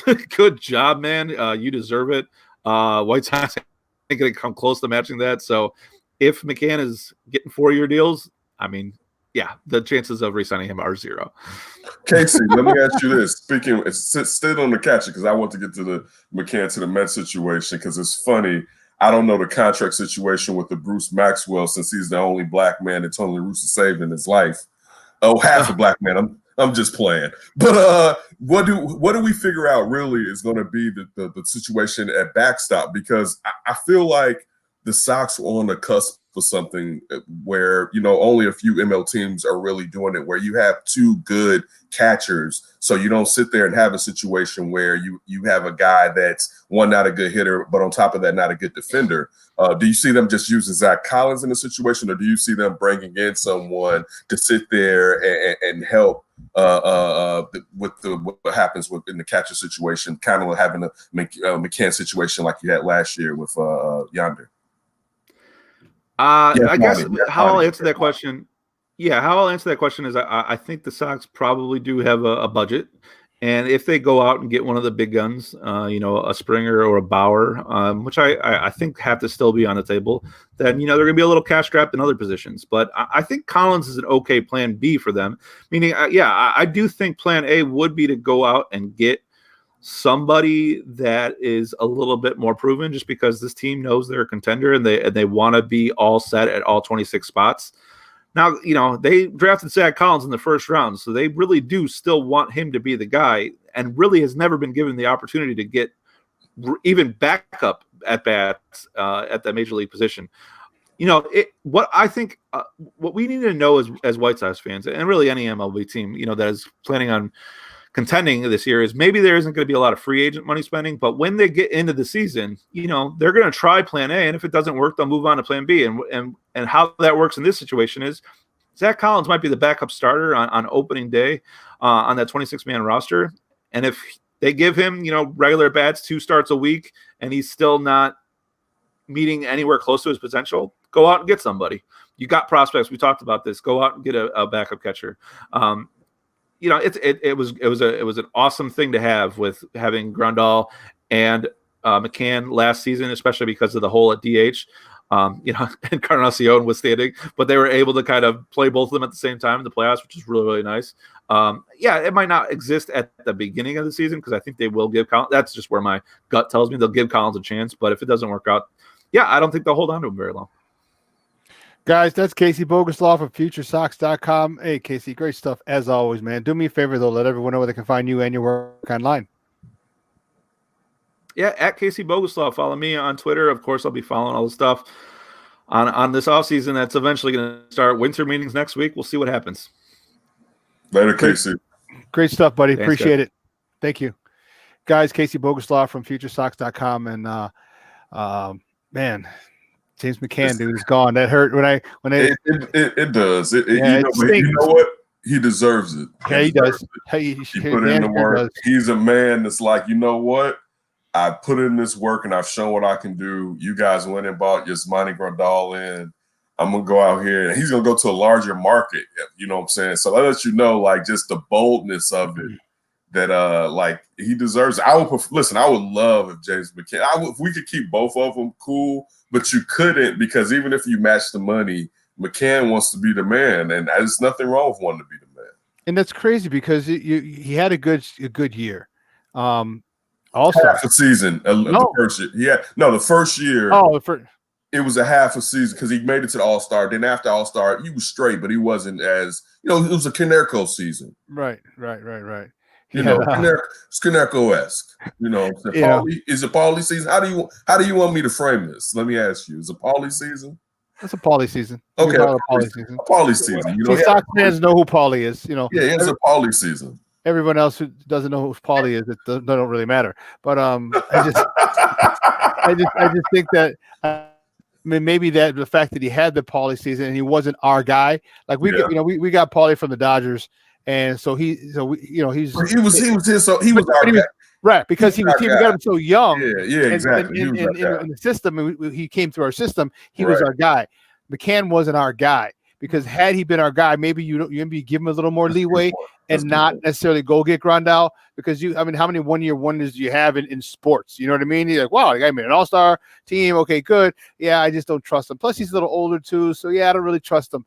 If he was one of us, one of our guys through the system, and I think he would have kept him. Giolito, his relationship with Giolito, that's the part that really. But you see, Yasmani is supposed to be close with his pitchers anyway. So let's see. But Ivan, I know you got something you got to throw on top of this with your Jordan jersey. Cub self. What's up, Lick Casper? Hey, put the Lick Casper doing the thing. Put the Lick Casper doing the dance on there for us. In your face. In your face. Yes. In the face. In the face. Here you go. It doesn't work. It doesn't work on us right now. And that's exactly what I want to talk about. I don't give a damn that Len Casper's gone. The product on the field is trash. Like, why do I care who's calling the games in the booth when they're calling games because the product on the field is trash? Go fix the team. I don't care. Len, I understand. Casey put it perfectly. Len wants to call World Series. Why? You're a broadcaster. Why wouldn't you? You're never going to call World Series and marquee. The guy wants to, he wants to call those games. He wants to be a part of that, and that's fine. And it's fully understandable that he just goes across town to the White Sox because they're in contention. Don't worry about the damn Cubs fans. If they were really going crazy on Twitter, you're tripping. Like those are the fans that have kept the Cubs the lovable losers for 100 and something years. Like forget the broadcaster, bro. We have no pitching. Forget the broadcaster, dude. We have nobody that can hit with runners in scoring position. We don't have clutch hitting, period. So for me, I'm just like, okay, what are you gonna do now, Jed? What are you gonna do now, Jed? Because you got to strike gold. You got to find something quick. So until they drop a roster move, goodbye. Let me tell you this. Let me say because you don't pull from the same bucket when you go from your announcers and players. It's not a salary cap. Baseball is the longest game, and it takes up too much of your life to have trash announcers calling your game. All right, like we know. Listen, think about this. A few years ago, we was like, man, what are we gonna do? And yeah, some people nationally don't like him. What are we gonna do without Hawk? Because we vibe with that ish. You know what I'm saying? Right. They brought in Steve Stone. We was like, oh yeah, we got Steve Stone. Yeah, you effers took Carey from us and Jack Brickhouse. Mm-hmm. All right, we got Steve Stone here. All right, cool. Then we get Jason Benetti on your ass, right? A national treasure. All right. National treasure. Who else can bring Bill Walton to the South Side? And you're sitting there. I'm just telling you. I don't even listen to baseball on the radio. I don't listen to sports on the radio as much. It's just like I remember like one of those games as a kid where the Bulls weren't on. I had to listen on the radio, and I was in my aunt's bedroom, and it was just like this doesn't work for me or whatever. But I do remember leaving a White Sox game about 5 years ago. And what's the name? Farmio I was getting on the elevator because I was in the what's the name seats where they bring you the food, right? This, sometimes I can't be around you regulars, but I was took the family, was in those seats, and I got in the elevator going down, and I started talking to Farmio, who went to Shawn's alma mater. He told me, St. Rita High School. Told me he had a mammy. Right, like I used to have a mammy. It was like I don't know if I really want to know that for me, but he didn't mean it in a negative sense. He was just talking about his affinity for her. And just knowing how, again, going to like having someone like that, because DJ, we all know DJ is, it's like I guess, but sitting there, you're replacing Farmio, rest in peace, who was fighting for a long time with Lynn Casper. Listen, I can't handle it. I'm with you. I want to know what's going on with the team on the field, but I still want to listen to. I want the aesthetics to still be the same too, because you spend a lot of time with baseball. They're talking about. Well, the rumor is Chris Myers. The rumor is they're going to come in and bring in Chris Myers to team up with JD, but I mean that's just a rumor for now. So I mean, and you're right. If it sounds shitty. And it's a shitty product, it's even worse. I get you want to hear somebody that can at least give you a story while you're watching some bad baseball. Yeah. Well, listen, let's take a quick break. And on the other side of the break, Ken and I are going to finish up this hour. We have a lot to talk about. We're going to talk about Bears. We're talking about Bulls. So don't go anywhere, folks. Kenneth and I, let me say that again, not Kenneth and I are going to have some more sports conversation on the other side. Keep it locked right here. Shawn and Maya on SportsZone Chicago.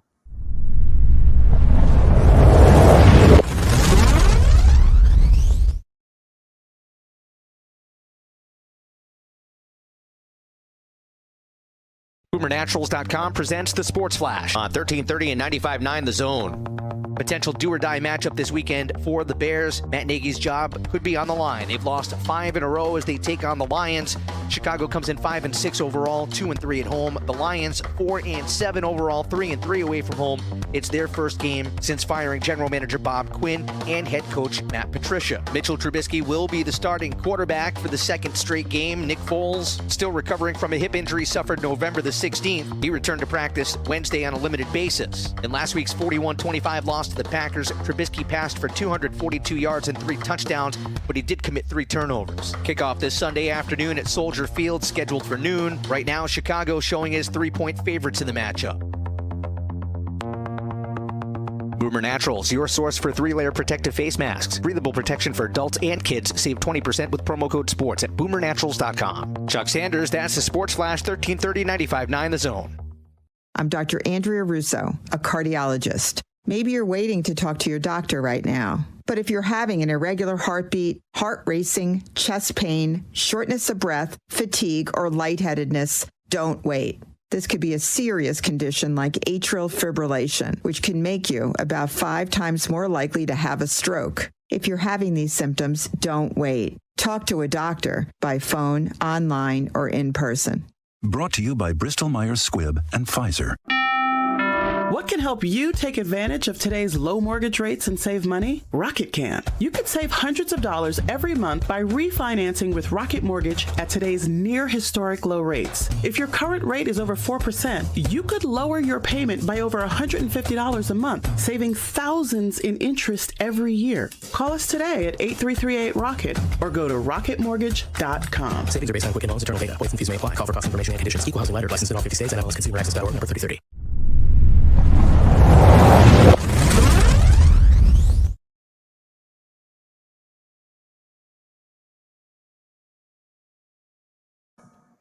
Welcome back to Shawn and Maya in the morning on SportsZone Chicago with our guest co-host Kenneth Davis. You know, he sits in on Mondays and Fridays from the 10 to 11 o'clock hour.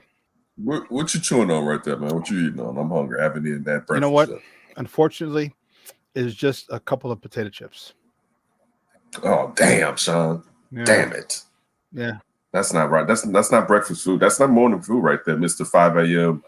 Cross training and all that. Well, I did. I had some high protein. I had a couple of I went the Rocky route, but Rocky 2.0. I didn't drink the eggs out of the cup like I used to. I had a couple of hard-boiled eggs. Okay, that'll work. Start of the show, and but man, you know, you sit here for 3 hours, you get hungry. And so I was like, "What do we got in the house? What do I got in the house? What do I got in the house?" Because, like I said, we're going in the city after the show. You are? Yeah, I'm going to the city. I got to get my car washed. Oh, that's right, because I got to get my car washed. Because man, it's gonna be a 40 till like next Saturday, dude. So I'm gonna get a car wash. I might even get a little spray wax. Have a caddy. You know, I'm rolling the tires. So we pimping, huh? Yeah. You on the right backseat of my caddy. That's it, you know. Hey, I should go get the CD single and just play that driving around. Listen, you got a caddy, so if you have a caddy and you don't have that, you're doing yourself a disservice. So I'm gonna go in the city, get a car wash, and then I got to go to my tailor's. He got some stuff for me, so take mom. Whoa. What's up? What brother? are you doing? What do you got? What's the tailor got something for you? What do you got? What's coming up ahead that tailor fits for during the COVID situation? Let's let you know how Shawn get down. Okay. Actually, a vest. Are you gonna do like this and let the tails flap when you do like, and it's gonna have the fan blowing? Zoom. No, it's not that sexy this time. It's not that sexy this time. Okay. I have a vest. So when I go to CrossFit in the morning, like sometimes I don't want to have a big jacket. So it's like when I always wear like Nike thermofit stuff. To warm up and stuff. But sometimes it gets a little sweaty when I'm warming up. This way, obviously, you know, your muscles are loose and I'm ready to roll. And when I take it off, you know, to actually do the workout, you know, it doesn't dry always in time. So I didn't want a big jacket. I'm like, you know, but I had a vest from some years ago, a G2 vest when G2 first came out, Gatorade. And so it's a vest, and like, you know, it's a puffy vest and it's warm. So as long as my chest cavity is warm, but the zipper, because I'd worn it so many times, was jacked up. So he's putting a new zipper on that one. Okay. He's also got a linen jacket, a linen blazer for me. And that's been there for like 4 months. Oh, okay. But I was like, he was like, I've been in there for like with him, like I've known him. Man, we used to go to him back in Jewtown, and it was not politically correct. Whoa, bro! Whoa, bro! Whoa! That's what it was called. That's what it was. That's what it was called. What do you want him to say? What do you want him to not call I'm just saying. Hebrew town. Yeah, that'll work.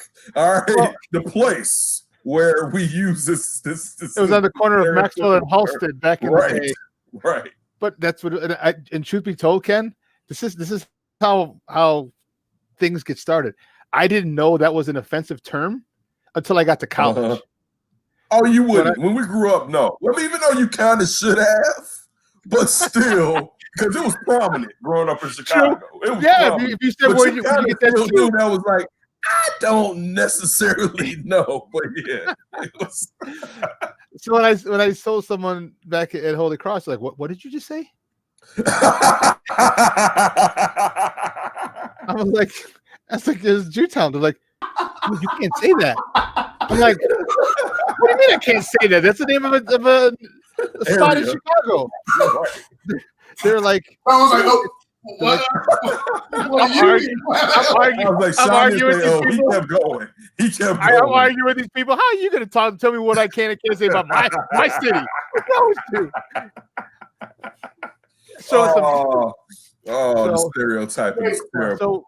So he knew. Well, his uncle owned the shop. His uncle was Carlos as well, and they were literally on the corner of Halsted and Maxwell, second floor. And he knew. His uncle knew my whole family. All my family went to him, aunts, uncles, cousins, and then a lot of my family still goes to him. So we've known him for over 30 years. Okay. And he's a couple of different places, but I've always followed him wherever he went. He's hung, and so that's. But I gave him this dope light sky blue linen jacket like about a month, 2 months ago, and I was like, hey, so with him, I'll be like, he goes, do you need it? I'm like, nah. I'm like, it's linen, bro. I was like, don't worry. I said, right, you don't need summer times, out of the summer. I was like, is he rocking linen in the winter? I just got a different type of cat. You rocking that linen?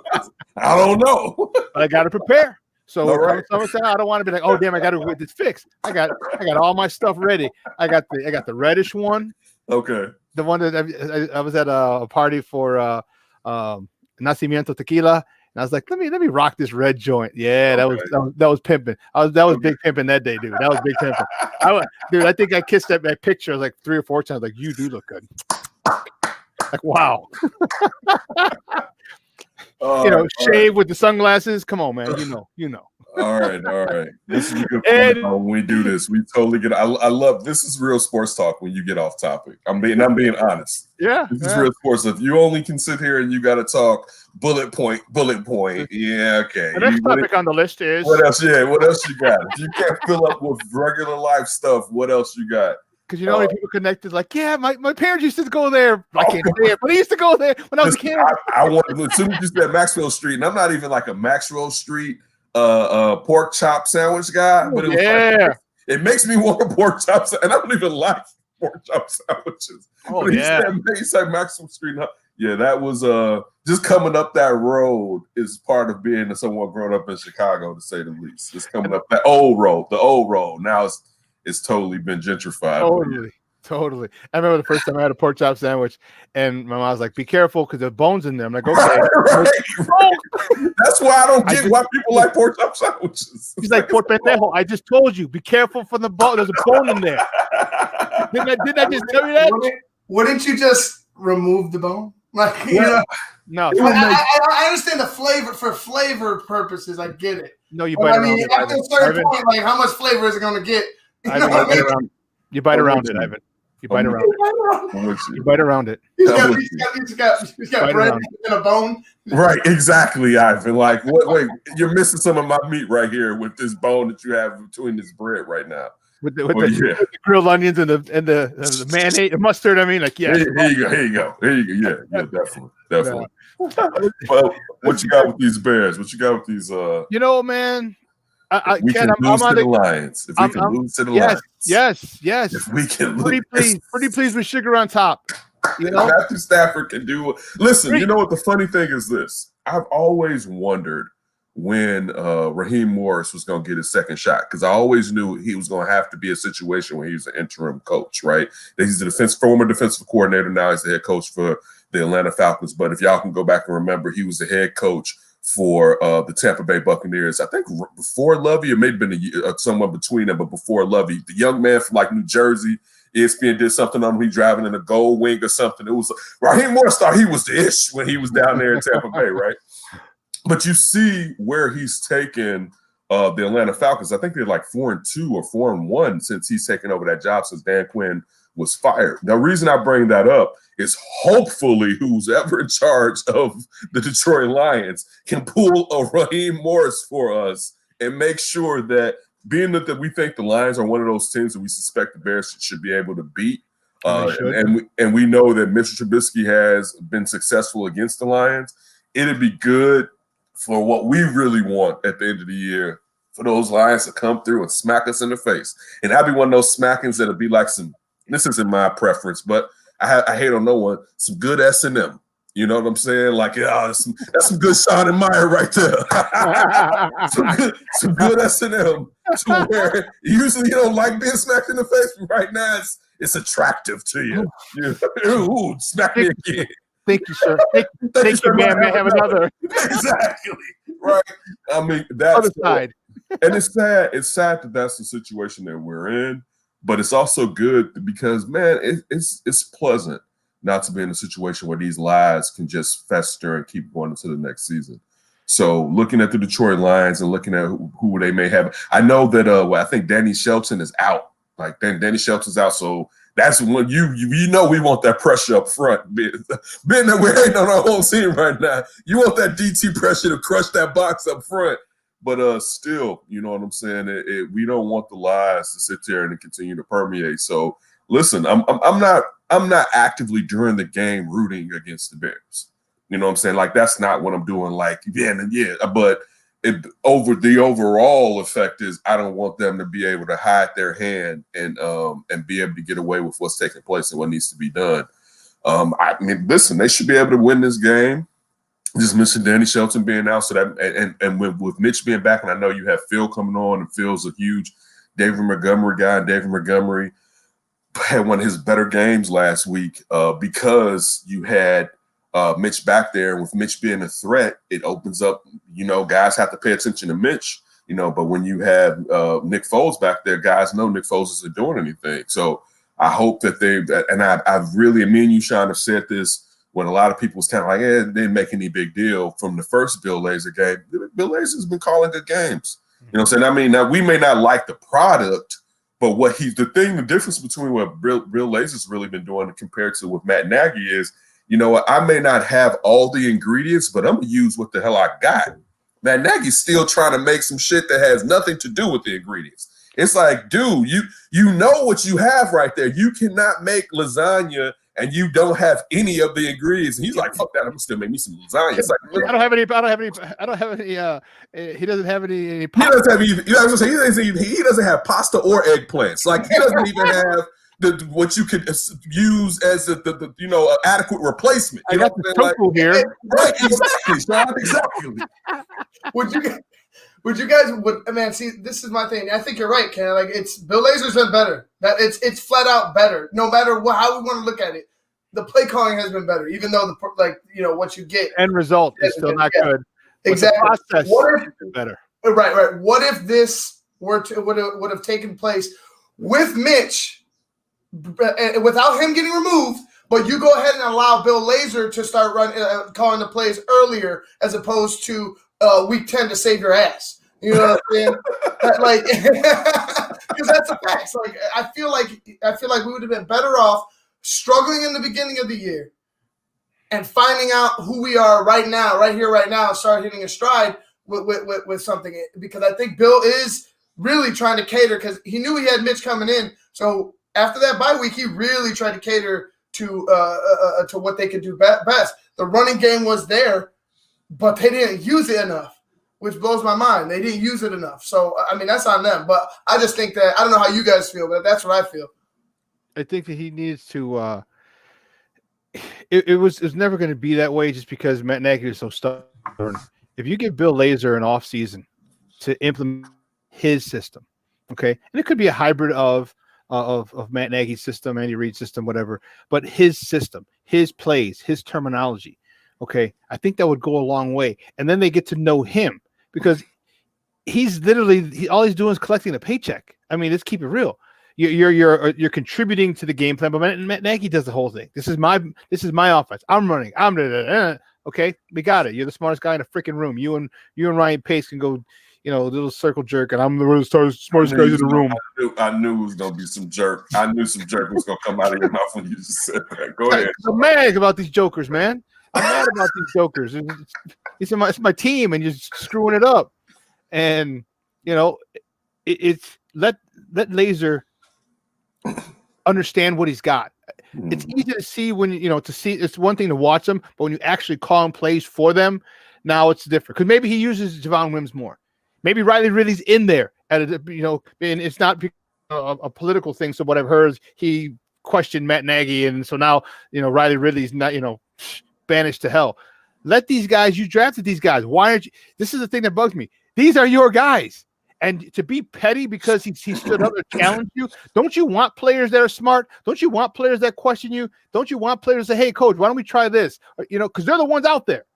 And for someone to question you and your almighty power and your offense, and you get pissy about it, that's a bitch move, man. And that pisses me off about that dude. Another thing about him, you know, I'm like, let Bill Lazor do this. Let him do it. And I hope he gets another gig somewhere because I hope those two guys are fired. I'm talking Pace and Nagy, but let him do it. Let the Bears score 21 points a game, and all of a sudden you're like, whoa.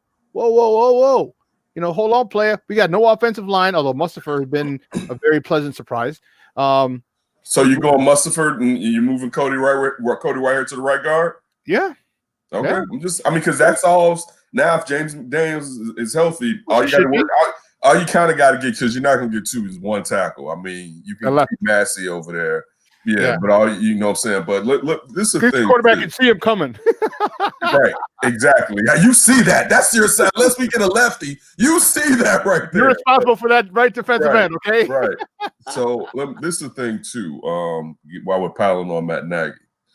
We all kind of knew you went away from Mitch early. Like, it was like, damn, son, right? It was like we knew it was going to happen, and we saw what was taking place. And for a second, it was straight because we like, you know what? Okay, it's early, but it's better to go early because we want to get to the playoffs or whatever. Mm-hmm. But now when we know, and of course they were playing easier defenses during the games that Mitch won. But now that we have hindsight 2020, we know that, as you were saying, or Ivan was saying actually, you should have relinquished your duties to see what Lazor could do with Mitch and seeing what we can get, and we should have squeezed that turn up a little bit harder before we moved on to Nick Foles. You know what I'm saying? And you kind of wasted it. You could have probably won a couple more games, but you know, again, like I said, it's hindsight 2020. Who knows what Mitch would have done as far as turning over the ball and throwing it into meetings. You know what I'm saying? So, but still, it's just been it's been a remarkable season. Like, this is the crazy thing about this season. It's went from having being 5-1 with 5 stress victories, right? Like, stress. You were not like, man, I'm enjoying this. You was like, after every game, 35-14. Damn, right? It was kind of like a simulation of you playing. Like, it was like, you remember playing football and like the first thing you want to do was like kick it. It was like you didn't even think about being brutalized. It was like, especially if you didn't play for a winning team. Like, it's even worse if you play for a team that was meddling. It was like, man, let's get out. And it wasn't like we weren't taking the game serious, but it was like, man, let's get our asses up out of here. And that's kind of how it felt with those victories. So now we're in a place where the narrative is changing, everything is more defined.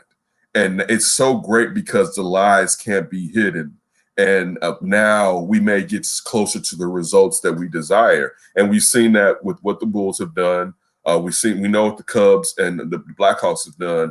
But it'll be, and then we finally saw with the White Sox until the Tony La Russa hire, where everything was going right. Listen, that's the crazy thing too. Let me say this before I leave.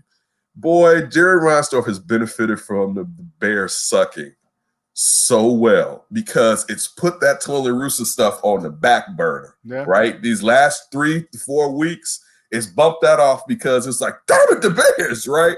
But it's getting to it to where these organizations have finally known, listen, you have to make changes and modernize what's going on. And hopefully, and who knows, I mean, you would hope that, and sometimes I don't like to be the meatball person. It's like, yeah, Ted Phillips. And I get the Ted Phillips anger.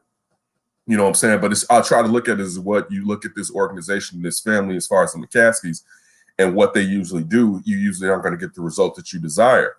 But if they were really being honest and having a heart-to-heart with themselves, dude, Shorty's been in charge way too long, and you ain't been in the playoffs enough for him to even maintain his job. Like, I mean, when you really look at, like, 'cause you're in a business, and being in a business, there has to be necessarily what we get back from the services that we provide.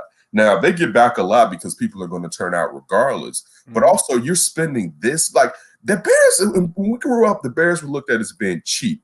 The Bears are spending money. All right. When you look at that defense alone, the Bears are spending money, and you are getting anything back for the money that you're spending. And you need to look at the people that are appropriating those dollars to who they're appropriating them to and what you're getting back in return, and figure out that those people are not doing their job. And it's just, you cannot sit there and you shouldn't sit there and want your business to be to stay sustained handling those people within your organization. You've given them enough chance. It's time to see if somebody else can do it. It's cool to have an affinity. And I say it with the Totally Rooster thing. Listen, we can be friends. But even like if we're friends and in business, you should want me to succeed being my friend.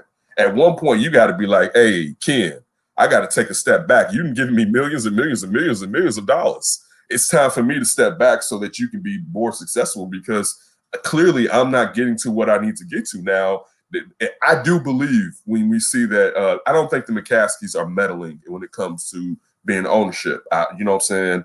And so I look at it as being a Ted Phillips thing, and I don't think Ted Phillips is overwhelmed. I do think he has insight. He has input on what happens on the football side, but I think he lets Ryan Pace do a lot. But he's the head of the snake. You know what I'm saying? And I know I may not get that. I mean, I'll be happy just getting Ryan Pace. You know what I'm saying? If you get to Pace, I'll be happy. But it's really time to self-analyze and look at what's going on and not be bullshitting about it. Because look what happened to the White Sox. You still got Kenny in there somewhere. You know what I mean? But it's beyond Kenny. Once they gave it over to Rick Hahn, even though Kenny's there in an ambassador role collecting six figures,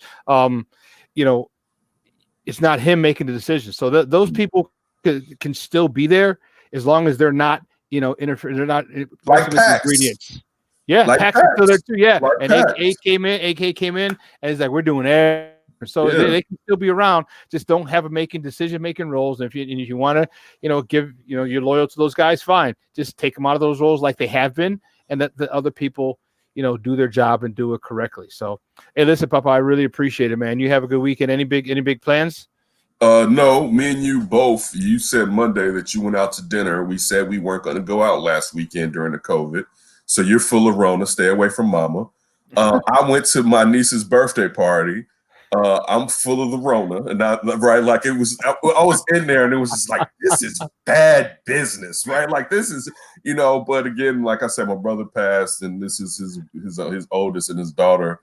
So we felt the need to be there, but it's still like everybody, man. Listen, stay your asses at home. You know what I'm saying? And hopefully, I got a few more days to figure out if I got anything or not. Hopefully, none of us have anything. So no, the only thing I got going on is trying to be safe and worried about how soon I may have to take this vaccine that hasn't been tested out properly compared to other vaccines. Dude, I ain't taking that thing. You couldn't pay me enough to take that damn vaccine. So okay. Before we go, so when you're not taking it at all? Ever? Dude, after the Tuskegee experiment, after the Mississippi academic, this sounds black coming out right here. After the Manhattan Project.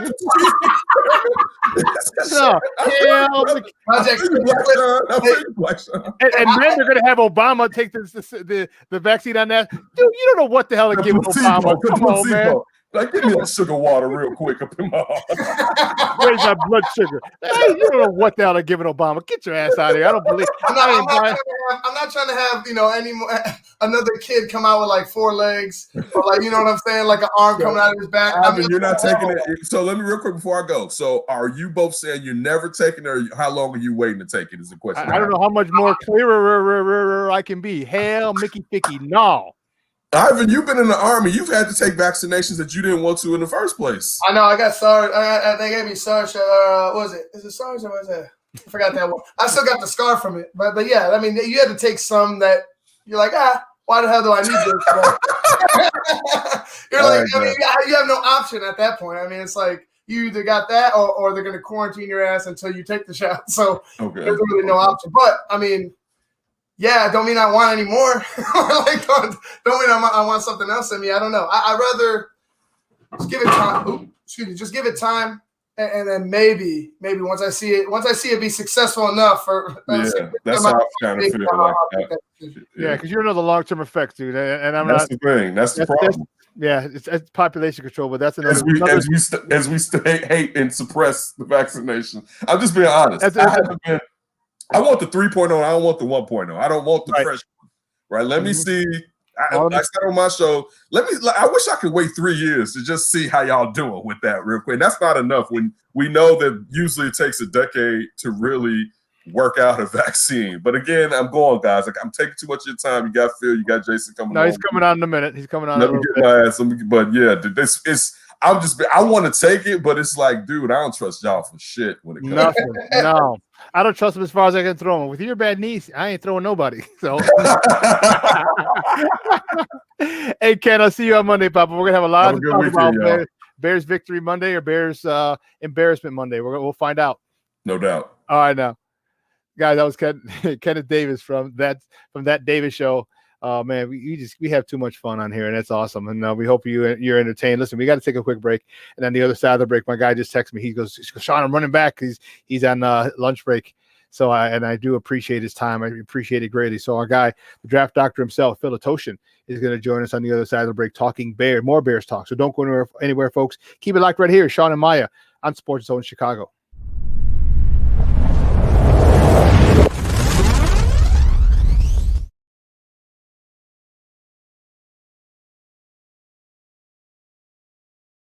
BoomerNaturals.com presents the Sports Flash on 1330 and 95.9 The Zone.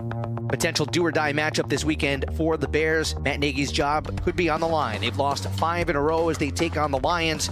Chicago comes in 5-6 overall, 2-3 at home. The Lions 4-7 overall, 3-3 away from home.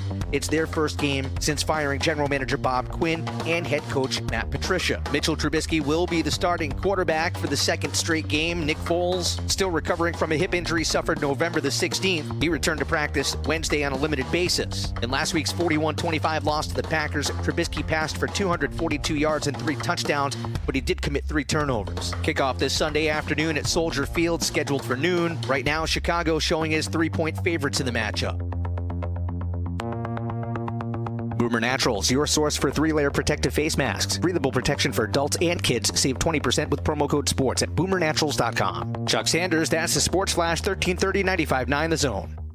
I'm Dr. Andrea Russo, a cardiologist. Maybe you're waiting to talk to your doctor right now. But if you're having an irregular heartbeat, heart racing, chest pain, shortness of breath, fatigue, or lightheadedness, don't wait. This could be a serious condition like atrial fibrillation, which can make you about 5 times more likely to have a stroke. If you're having these symptoms, don't wait. Talk to a doctor by phone, online, or in person. Brought to you by Bristol-Myers Squibb and Pfizer.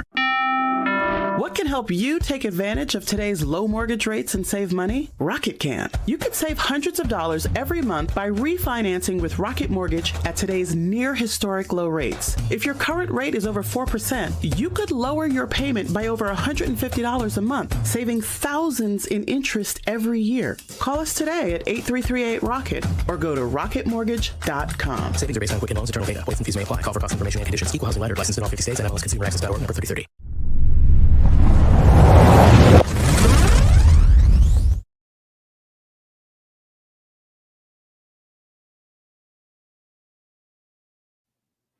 Welcome back, Shawn and Maya in the morning on SportsZone Chicago.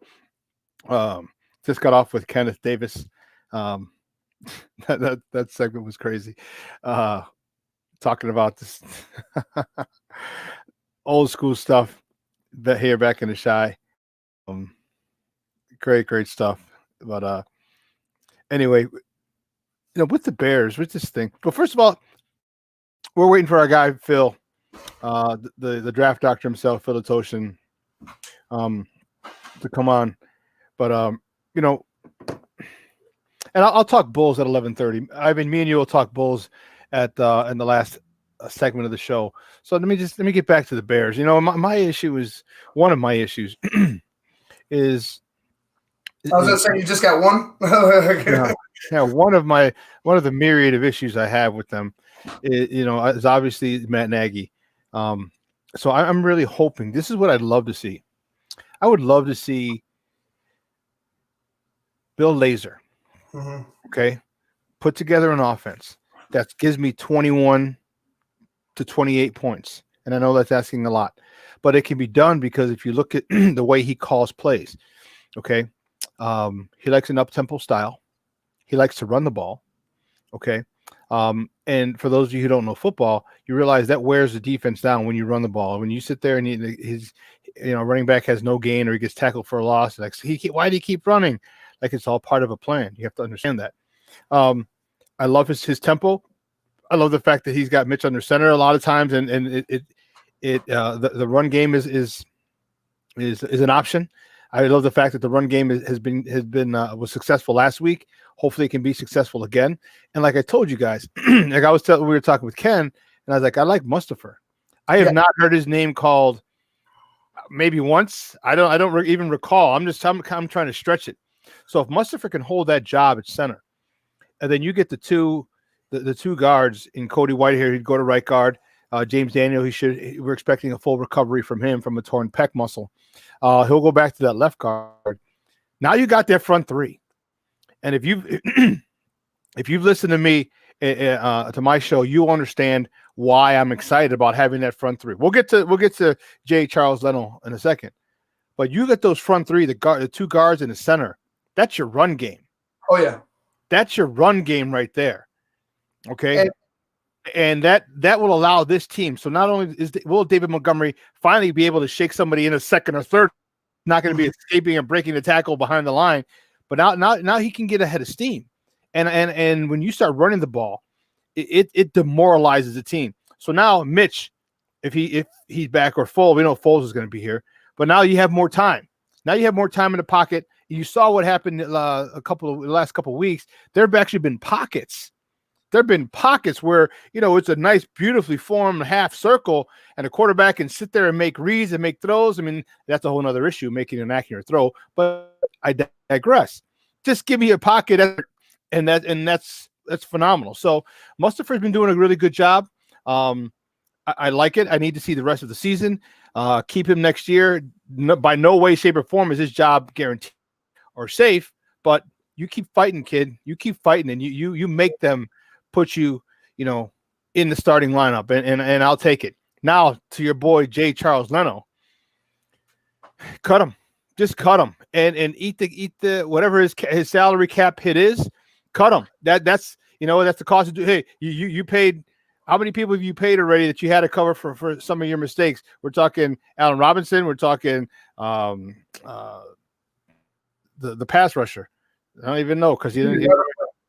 Yeah, you don't know who he is because you haven't heard his name all year long. For game one, he had the opening sack, and then I think last week he had another play. I'm like, well, what happened between game one and first play? It was his first game back. Was it game 3 or game 2 against the Giants? Yeah. So we'll see. So cut him, and I'd say depending on where you pick. Depending on where you pick. Do you want offensive line, offensive tackle, or if he's not tackles, don't pick him. No. Give me a bona fide, absolute god freaking stud as a left tackle. Some dude who's nasty, some dude who loves to run block, some dude who give me some dude with an attitude to kind of spark life in this offensive line. So what I was saying was I wanted Bill Lazor to do well. I really want him to get that offense to show because everything this team is being held back by Nagy so much. Hold on. Bless. Thank you. He's being held back by Nagy so much. And I finally want the spotlight. Well, the spotlight is on him now. But now everyone can say, okay, it really wasn't Mitch. All Mitch. It really wasn't all this. It wasn't Jordan Howard. It wasn't, you know what I mean? Everything, all the coaches that he fired, the more that spotlight shone brighter and brighter because now you got your people. Now you got your coaches. Now you got your player. Now you got your quarterback. Now you got you have all your people in place, so you can't say, well, these weren't really my guys. These are all your guys, and your offense still sucks. Now who does the blame fall on? And that's you. And you know what? It falls squarely on the shoulders of Ryan Pace that you don't have the talent out there. That's period. You don't have the talent out there.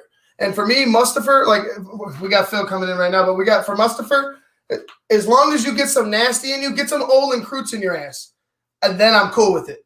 Yep. Yeah, I think I like him for now. I want to again. I'm not going to get all overhyped and put him in Canton right now. I'm gonna wait a little bit. Finish up the season strong. Finish up the season really strong. Come back in training camp, win. Okay, and then have be. I just don't want to hear your name because unless you're pulling the center and you're knocking people on their ass, then fine. But other than that, I really don't need to hear your name if for a center. I really don't. Not at all. Well, listen, we got our next guest is a good friend of the program. He actually had a great show last night and is the Tape Never Lies Network. He had Chicago's very own David Kaplan on. That was one hell of a show. It was awesome. It was just great stuff. He's having some issues. Hey, while we wait, actually, I got a clip of what happened. I was actually going to talk to him about this clip, but we got a clip from that show last night that I want to play for you guys, and we talked to Phil about.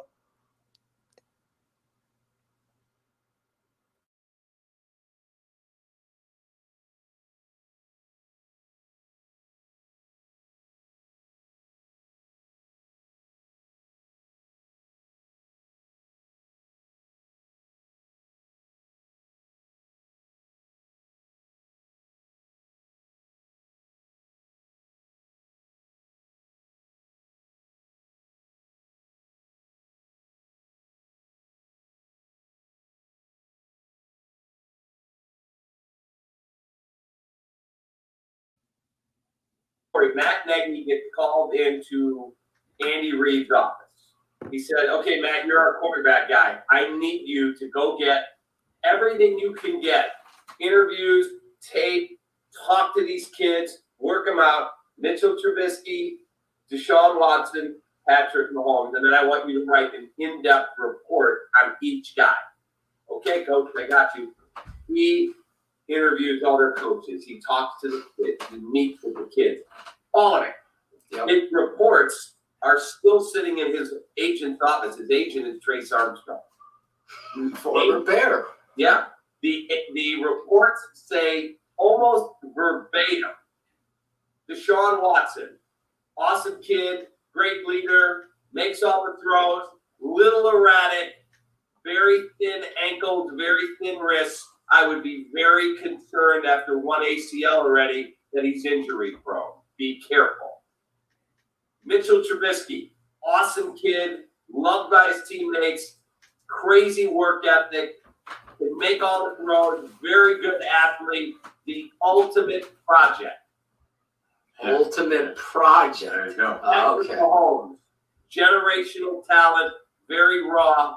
Do not miss. Trade up if you have to. That's your guy. That's the truth. There you go. Breaking news right here.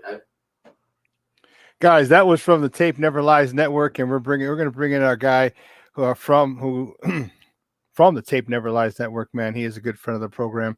You can find him on. Actually, he's more of an IG guy. He's not a Twitter guy. You can find him on Twitter at the TTNL Network. But on IG, you can find him at Phil_Ottochian. Guys, just bring him out. Oh,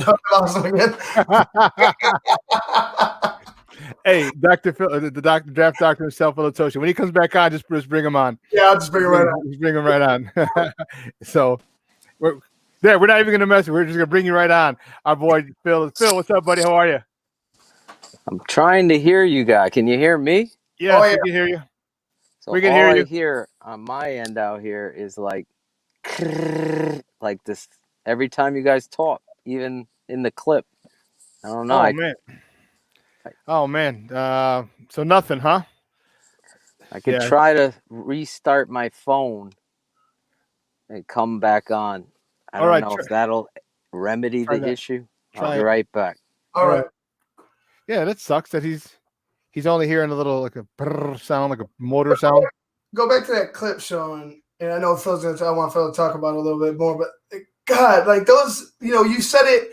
I remember when I first started, we started talking, like that was when the story started coming out about no meeting with Deshaun, no interest in Deshaun whatsoever. Nobody talks about it being Matt Nagy's, you know what I'm saying? It being his in his mindset, him already settling for Mitch as being the bust that he is. You know what I'm saying? And he pretty much called it like it was. I mean, Deshaun did suffer another injury, and you have Patrick Mahomes as a generational talent. This is it. Ryan Pace can't stay. You know, here's the only problem is that I wonder where we would have been because there'd be different decisions made. Okay. I wonder where we would be with Patrick Mahomes. Okay. You know, think about it. You know, do we develop him the way Andy Reid developed him? All right. Remember, he got to sit for a whole year, and watch someone run that offense efficiently in Alex Smith. And I'm so happy for him over in Washington. He can watch that offense being run. And you learn a lot because you remember, you're old enough to remember when you're a first round draft pick as a quarterback, you didn't play. No, you sat a year or two, sometimes 3. You sat a year or 2, okay, behind the starter, and you watched and you learned. And you went to practice and you went to meetings and you went to everything. You know what I mean? You're just a backup unless it was an emergency or unless it was a blowout. Then you got in. Either way, you're winning or losing. Then you get in. Then you get. You know what I mean? And I understand people's point of view. Like, okay, we're going to be paying this guy millions, and let's see if we can bring him on right now. See if it works. Yeah, can you hear us now, Phil? I can hear you now. I think that did it. I closed out every app you have. Every app. I did a hard reset. I'm becoming a techie nerd all of a sudden. I have. Isn't that crazy? My A football coach, techie nerd. So I know. What's all that about, Mr. Shawn. Intellectual over there? Mr. Intellectual. I can't read. All of a sudden, I hit this point. The eye doctor says, yeah, it happens to everyone at 40. So you lasted till 47. So now I need these glasses so I can read the fine print on things. You know about the fine print. Problem. Yeah, just don't read. Pay someone else or have someone else read it. Have the missus read it. She'll go through with a fine-tooth comb. It's her birthday tomorrow, actually. My wife. No way. Nice, nice. What do you got going for that? You know, you got to take care of the missus. We're going to this restaurant here in Connecticut, Barcelona, and it's tapas, like Spain, from Spain. It's awesome. I love the jamon sliced, the jamon with the serrano, jamon serrano. It's manchego, and they make fresh bread there. So I'm gonna cheat on my. It's okay. No carb one day, Shawn. It's okay. You're not going to burn in hell for that. Maybe other stuff, but not for that. Absolutely. Hey, first I want to say great show yesterday with the Catman, and that clip courtesy of the Tape Never Lies Network. And that was awesome. That was great stuff. Great stuff that that Trace Armstrong had. You know, the story that he told, and it's just more indicting of this regime that's really got to go. And we were talking, and I will never root against the Bears. Right. Just those are my guys. I love him. I didn't even try to get a tryout with him when I got back from Italy. I think I told you that story. And even though I didn't get the tryout, thank you, Rod Graves, you son of a. I still love my Bears. But again, I have no problem with them losing the rest of their games. I really don't. Because then it falls right on the freaking face of Ryan Pace and Matt Nagy. You fired all your scapegoats. There's no more around. You can't blame anybody else. You can't blame the offensive coordinator who didn't call the plays. You can't blame the offensive lineman who's super well respected around the league. On you guys. And as much as it would hurt me, I think it would be time. It's not. I think it is time. And if they put it this way, if they win. You know what, Phil? I think I might not be very happy if they win, just because now they're gonna be 500. There's still a shot for the division title and the playoffs, and you're like, come on, dude, don't get to that point and then just miss the playoffs and say, hey, well, we finished 8-8 or 9-7. We still haven't had a losing record, because now you're in mediocrity, and I can't stand that, and I won't take that from our Bears. Listen, my DMs are flooded with so many fanatical Bears fans that are saying the exact same thing as you, Shawn. It's almost like they're coming to me for penance.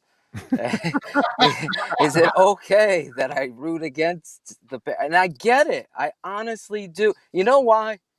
I said it on the show last night with Cap, and you're right, man. He was just tremendous, just like you know, Shawn. When you have truth, real talk, real recognize real. And Ivan too, when he came on BHL, you recognize when it matters to somebody and when it doesn't. The business side of the Chicago Bears has been the priority over the football side, and that's been going on too long. And when you look at this football team going up against the Detroit Lions, I really feel like I picked the Bears to lose. And I told Cap, I go, if they lose, it determines a firing on Monday, something the Bears have refused to do, but it is the ultimate showcase of what you're saying, to let accountability, something that the head coach has been able to not, do.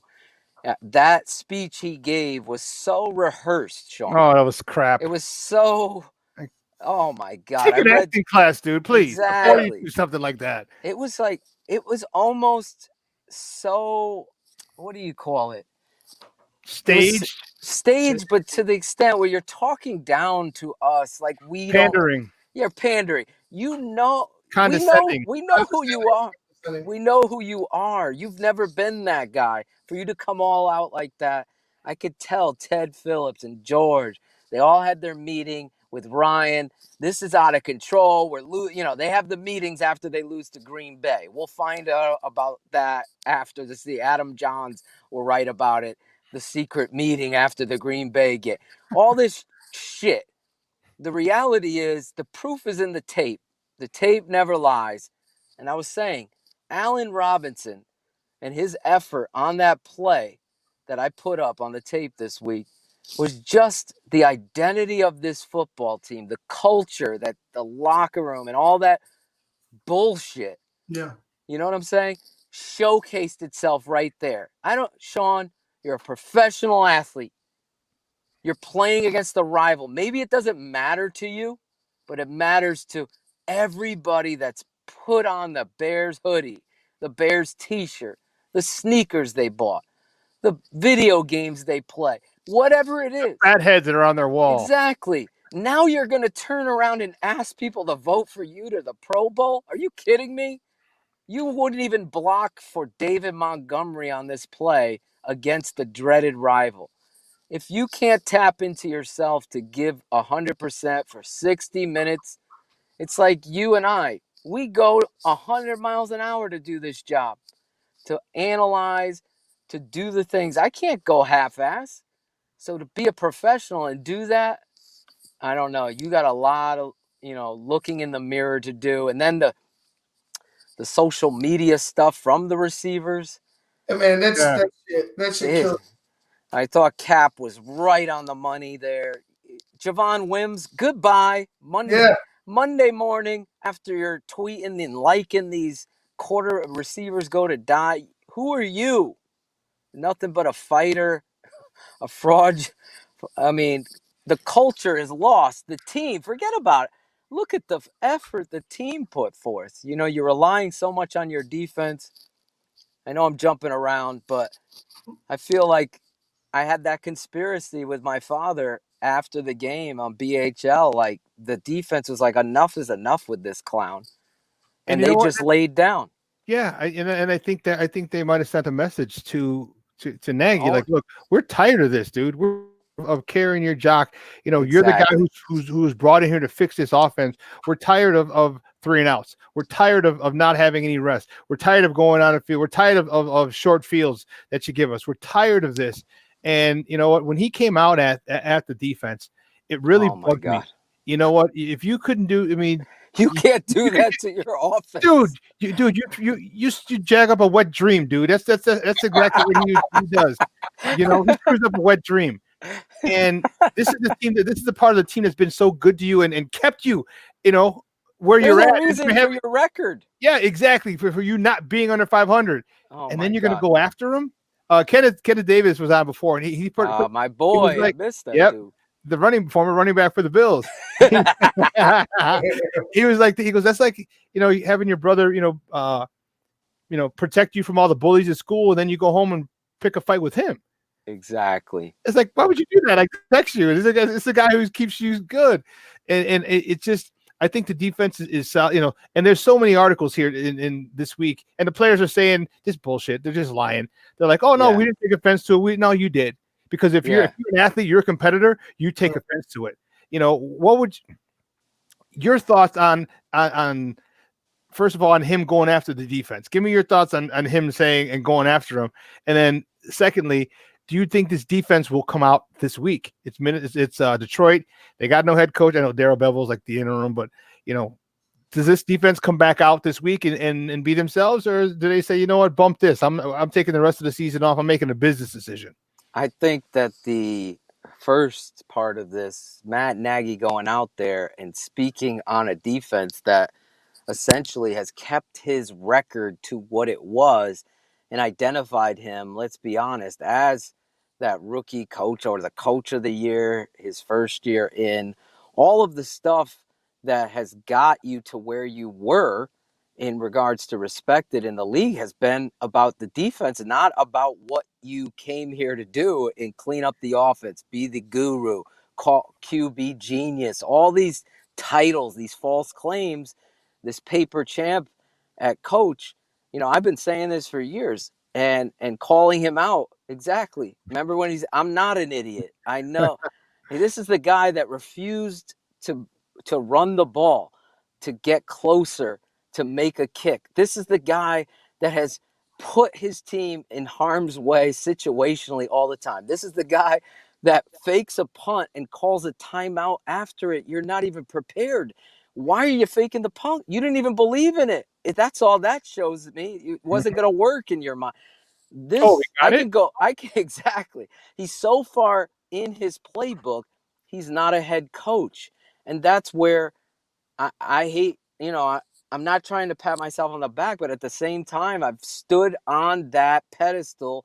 It's historically found in regards to confronting this guy. And I felt like Kenneth hits it out of the park with his analogy. You don't go after the people that have got you there.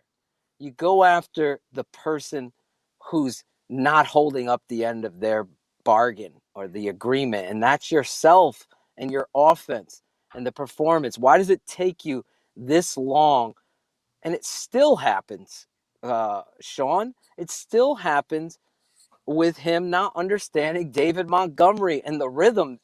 First carry of the game, 50-something yard run, and he doesn't become the focal point of your offense. How? The game didn't get out of reach. You created it to get out of reach by going action game, pulling David off. You didn't even run in you're running action game. It's the Packers had your number because you're so predictable. Therefore, to answer your second part, I can't double down on Nagy enough. I think he's a fraud for doing what he did there. But I'll say this, the defense, they better come out and play hard. That's a testament to who they are.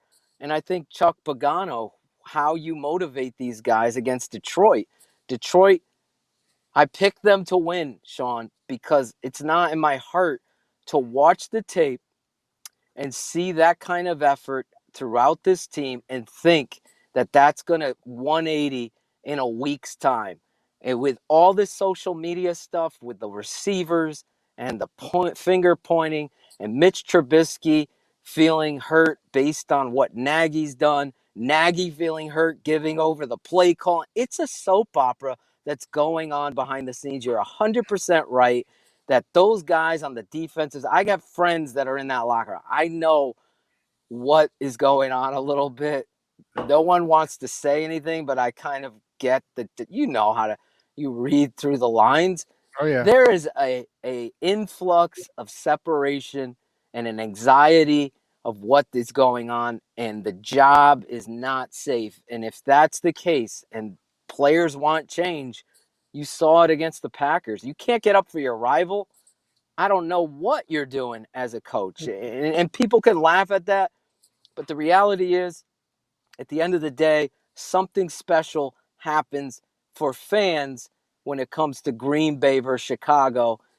It should be embedded in your soul as a head coach of the team to get them. And that's the instrumental showcase of the defining moment for this coach, this defense, sending a message to him. I honestly don't know. I would never bet on this game because you got Bevel. If they come into town and Matt Stafford could do it, think about the first time they played. It was a swift drop in the end zone. In the end zone from losing that game. Yep. Now you got a team in disarray with a soap opera going on behind the scenes, from management to personnel to coaching. You saw Ryan Pace just shaking his head up there. I'm telling you, I just don't like the whole situation. I don't know. I know Khalil Mack spoke, but I mean, you're 5-6. No, that's another thing I want to talk about, and I'm starting to get freaking pissed off with Khalil Mack too. Listen, you're the highest paid player, not on this team, in the freaking NFL. Okay, so whether you like talking or not, that becomes your job. Okay, because you are it. So don't give me this bullshit that you want to talk now. Where are you? Why aren't you talking after that first loss? Why aren't you talking after that second loss? Why aren't you talking after that third loss? You as one of the faces of the NFL, not just of the Bears franchise, right, of the NFL. You are thrust into that role of leader. So whether you'd like to talk or not, it doesn't matter. You need to talk to your team. You need to stop this, and that bothers me. Dan Trevathan is like the leader of the heart and soul. But I'm Khalil Mack. I'm the one that people they traded for. I'm the big boy here, and I need to say something because we're acting like a bunch of little. I'm about to get really crazy. I said it a couple times last night. I got to say this. This is what concerns me. That was me after the game. Yeah. I will say this, though. You got a talented young rookie in Jalen Johnson, right? Mm-hmm. You remember this play. It'll always be embedded in my memory now as a showcase. You want truth in football? Here it is. The play where Lazard is coming on the over route. Jalen sees it, so he lines up to knock him out, the blindside hit. Mm-hmm. Instead of going for the football, making the interception, he's going to play a physical game. Okay, you made that choice. But then to be flexing and over the top of the football player on a basic blind, we've all been blindsided. I can knock Khalil Mack down from the blind side. Yep. Somebody's not expecting it, especially when you're going full speed and you've planted and explode through as a professional athlete, you're going to knock anybody down. Yep. So let's just look at that moment where he's flexing and the ball is literally floating in the air. All he has to do is be involved. It was a couple feet away. It's right there. He picks it off, Shawn. He picks it off. A tide is changed. An offense, a team that needs turnovers. 39 turnovers in 2018 propelled the coach of the year. It wasn't the coach of the year. It was the defense with Fangio getting turnovers. The team that needs turnovers because their offense is so, left or right when it comes to have to be perfect. This kind of selfishness is rolling downstream from Eddie Jackson to Sean Gibson to now the rookie. In fact, the only guy on defense I really gave and I tipped my hat to was Kyle Fuller. Mm-hmm. Guy was playing his ass off out there. It meant a lot to him. He was physical. He was getting in the face of players. But you got to worry because is this a wake-up call for them or isn't it? I'm betting on it is not based on the soap opera. I'm just being honest. I'll tell you why it was Kyle Fuller that you mentioned, guys. We're joined by the draft doctor, Phil Ottochian from the Tape Never Lies Network, talking Bears football on Shawn and Maya on SportsZone Chicago, because he was Jalen Johnson. He was Jalen Johnson his rookie year. His rookie year was the last year of Leonard from Big Bang Theory. What was it? Mark Trustman. And they had they had Mel Tucker as a defensive coordinator. And if you remember, if you can remember that far, Kyle Fuller had a great beginning of the rookie year, his season. I believe he had 2 picks against the Niners, and he was starting. But those veterans, we're talking the Urlachers, we're talking the Briggs, we're talking the Peanuts, we're talking all those guys. They did not like Mel Tucker, and rightfully so. He sucked as a D coordinator here. But you saw their lack of competitiveness and their desire to play for him, and that trickled down to him as a rookie. So the end of his rookie year, he was nowhere near what he was, and that's why you saw him play, because he realizes that Jalen Johnson is looking up to all these veterans, especially him, because he's one of the best cornerbacks in the NFL, and he can't take a day off, and he can't, even though he's pissed, because now that's setting the example. That's a professional. Okay. Yes. And you know what? He had to learn that the hard way, because, as I said, he was Jalen Johnson. And I applaud Kyle Fuller for continuing to go out there every single time when he could make business decisions too, and olay people or kind of dive at their knees, see if you can triple just to do anything, as opposed to going in for the hit. I got to applaud him for that. Absolutely. I mean, I'm keeping it 100 with you. I'm making sure every Chicago Bear fan is understanding who's playing and who is not.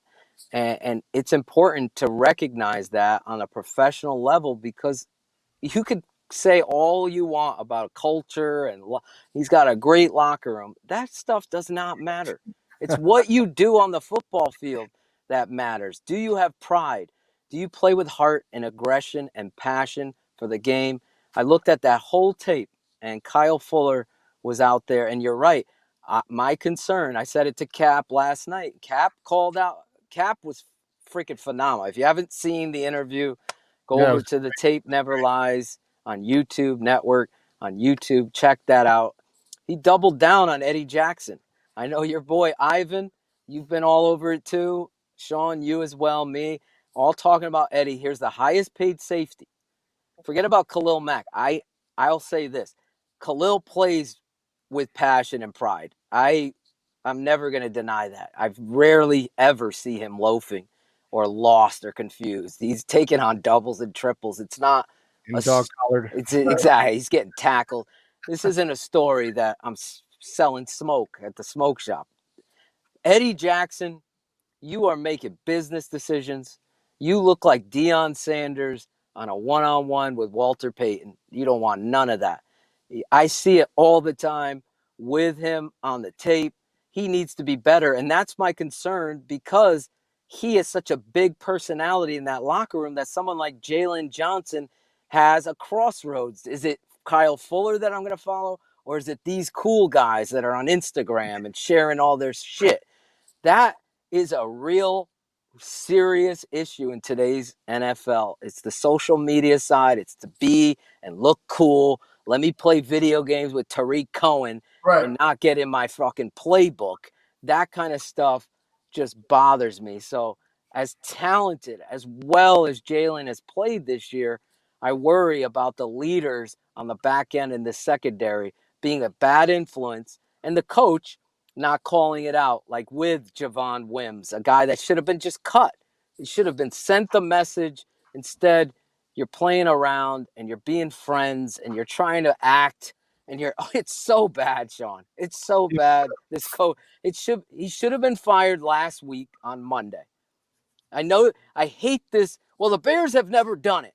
Well, the Bears have never won the Super Bowl either since '85. So let's do something that we don't normally do. You want something different, you got to do something different. Exactly. You can't be sitting here. We don't do this. Remember the story? McCaskies they're cheap. That was never true. It was never true. They spend the money. They just don't have the right people running the business. And that's really the ultimate thing. You've said it. I've said it. We're starting a groundswell. I saw Brad Biggs. I'm trying to get this guy on the show. He writes this story, and it got me so amped up.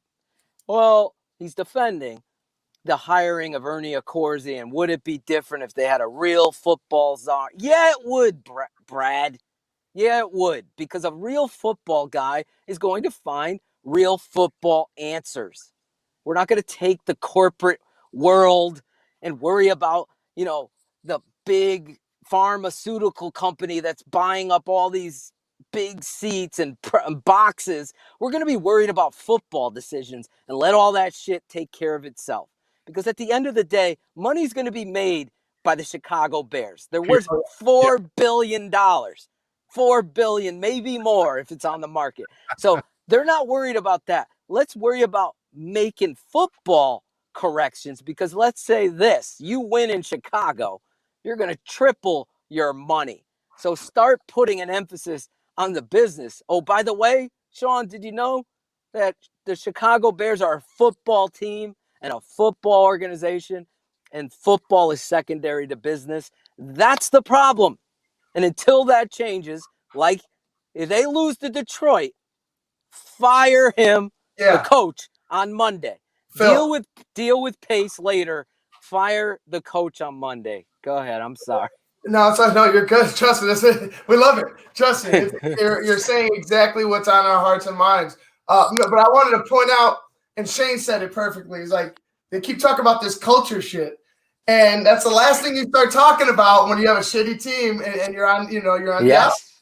The like that's the last thing, and it blows my mind that they talk about culture, and we know that Matt Nagy is pretty much all he does is he's a yes man. So he's giving us we talked about it before. He's giving us the same stuff on every post game, every interview, finding the whys, forever the optimist, even though when you need to really look in the mirror and realize, hey, maybe this is part my fault. But my point is that if you want to change culture, why jump down the defense's throat? And it's not even that he went and specifically targeted the defense.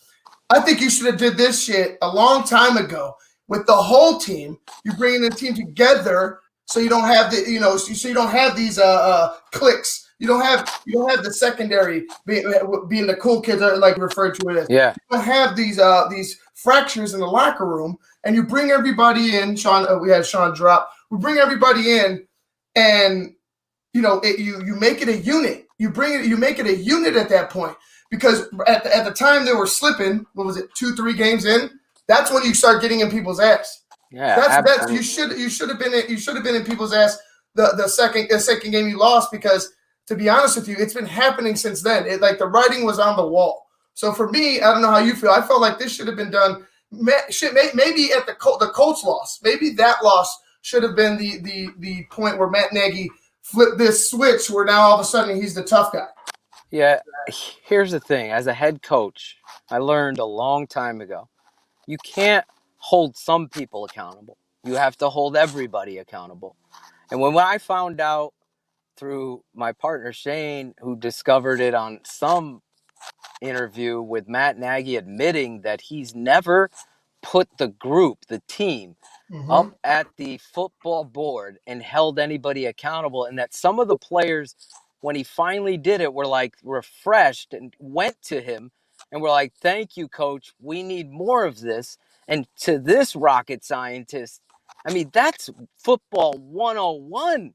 Like standing in front of everyone and going over the tape and holding Leno, Eddie Jackson accountable is the most humbling thing you could do to a football player, to wake their ass up, because there's no other play. They don't care about Johnny Smith from New Jersey who flew into Chicago and paid everything to see the Bears.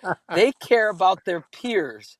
They care about what their peers have to think. So the important thing is, and Matt Nagy has never done it, and he doesn't know how to do it, is hold players accountable.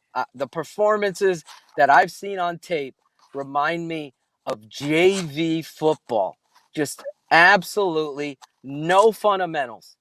You're searching for an identity in year 3. You should be out of the league in year 2.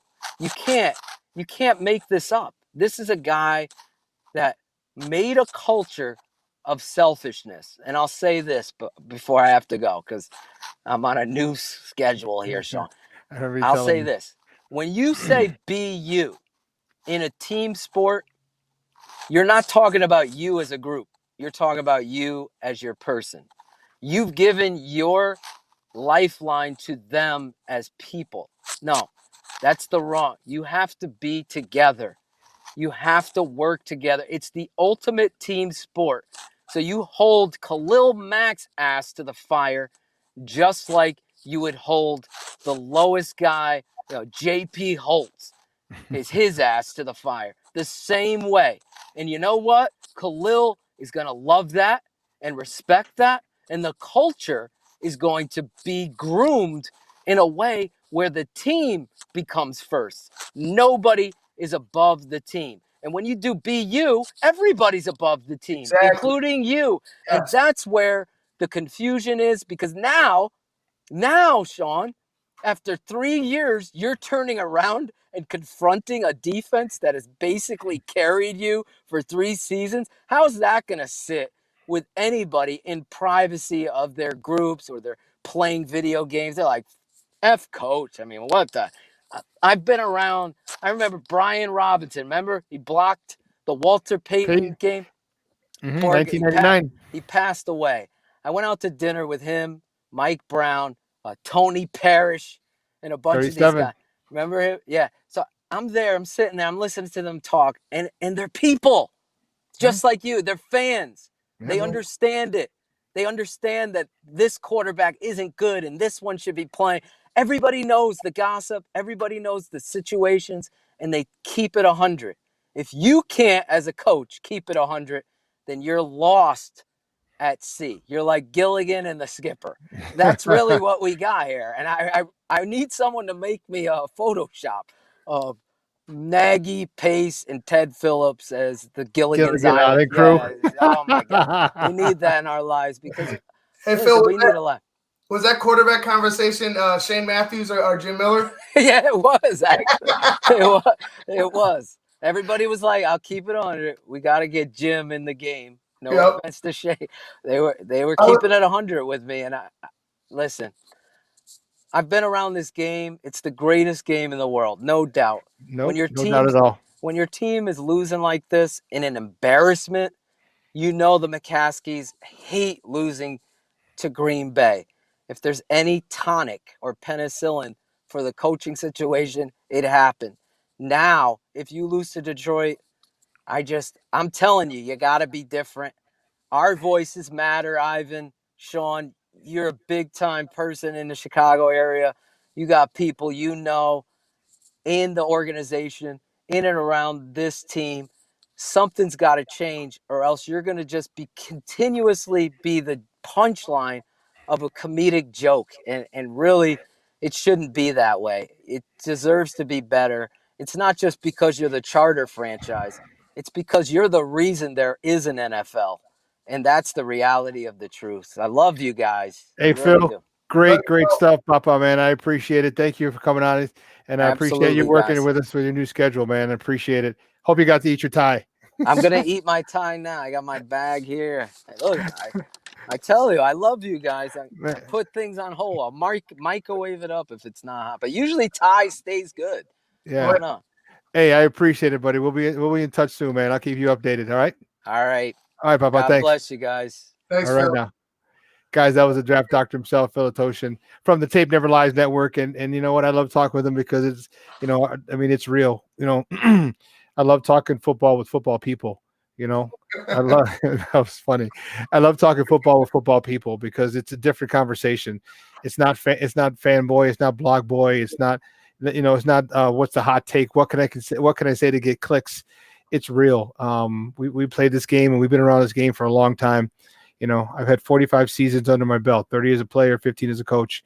And I know a thing or two, and he does too. His dad was a Hall of Fame coach in Connecticut. He was on his staff. I actually went to college with one of his dad's former captains on his team. We were talking, and because he lives out in Connecticut, I went to Holy Cross in Worcester, so it makes sense.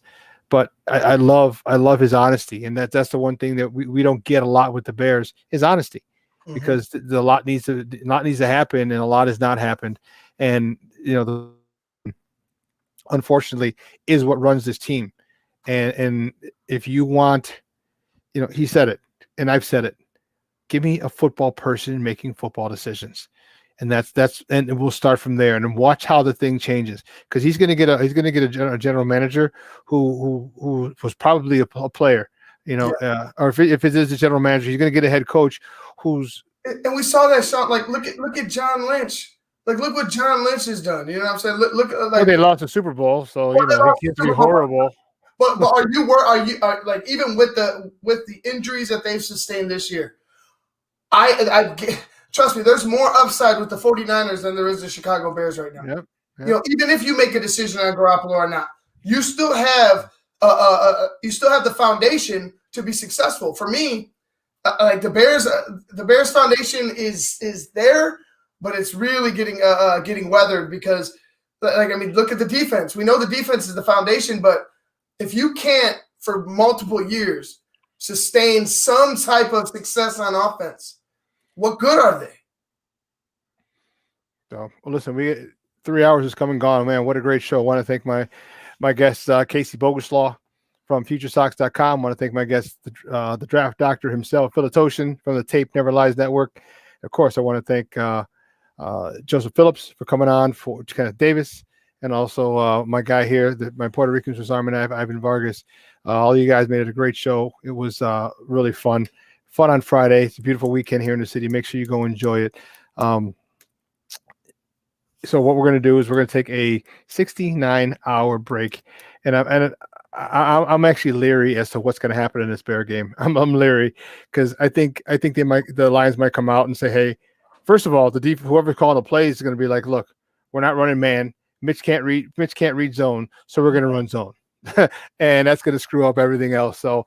We're going to see how it plays out on Monday, but man, I also want to thank our executive producer Elliot Baez, our social media guy, Clarence Council III. He's always keeping us up to date and keeping you guys updated with tons of articles, posting articles.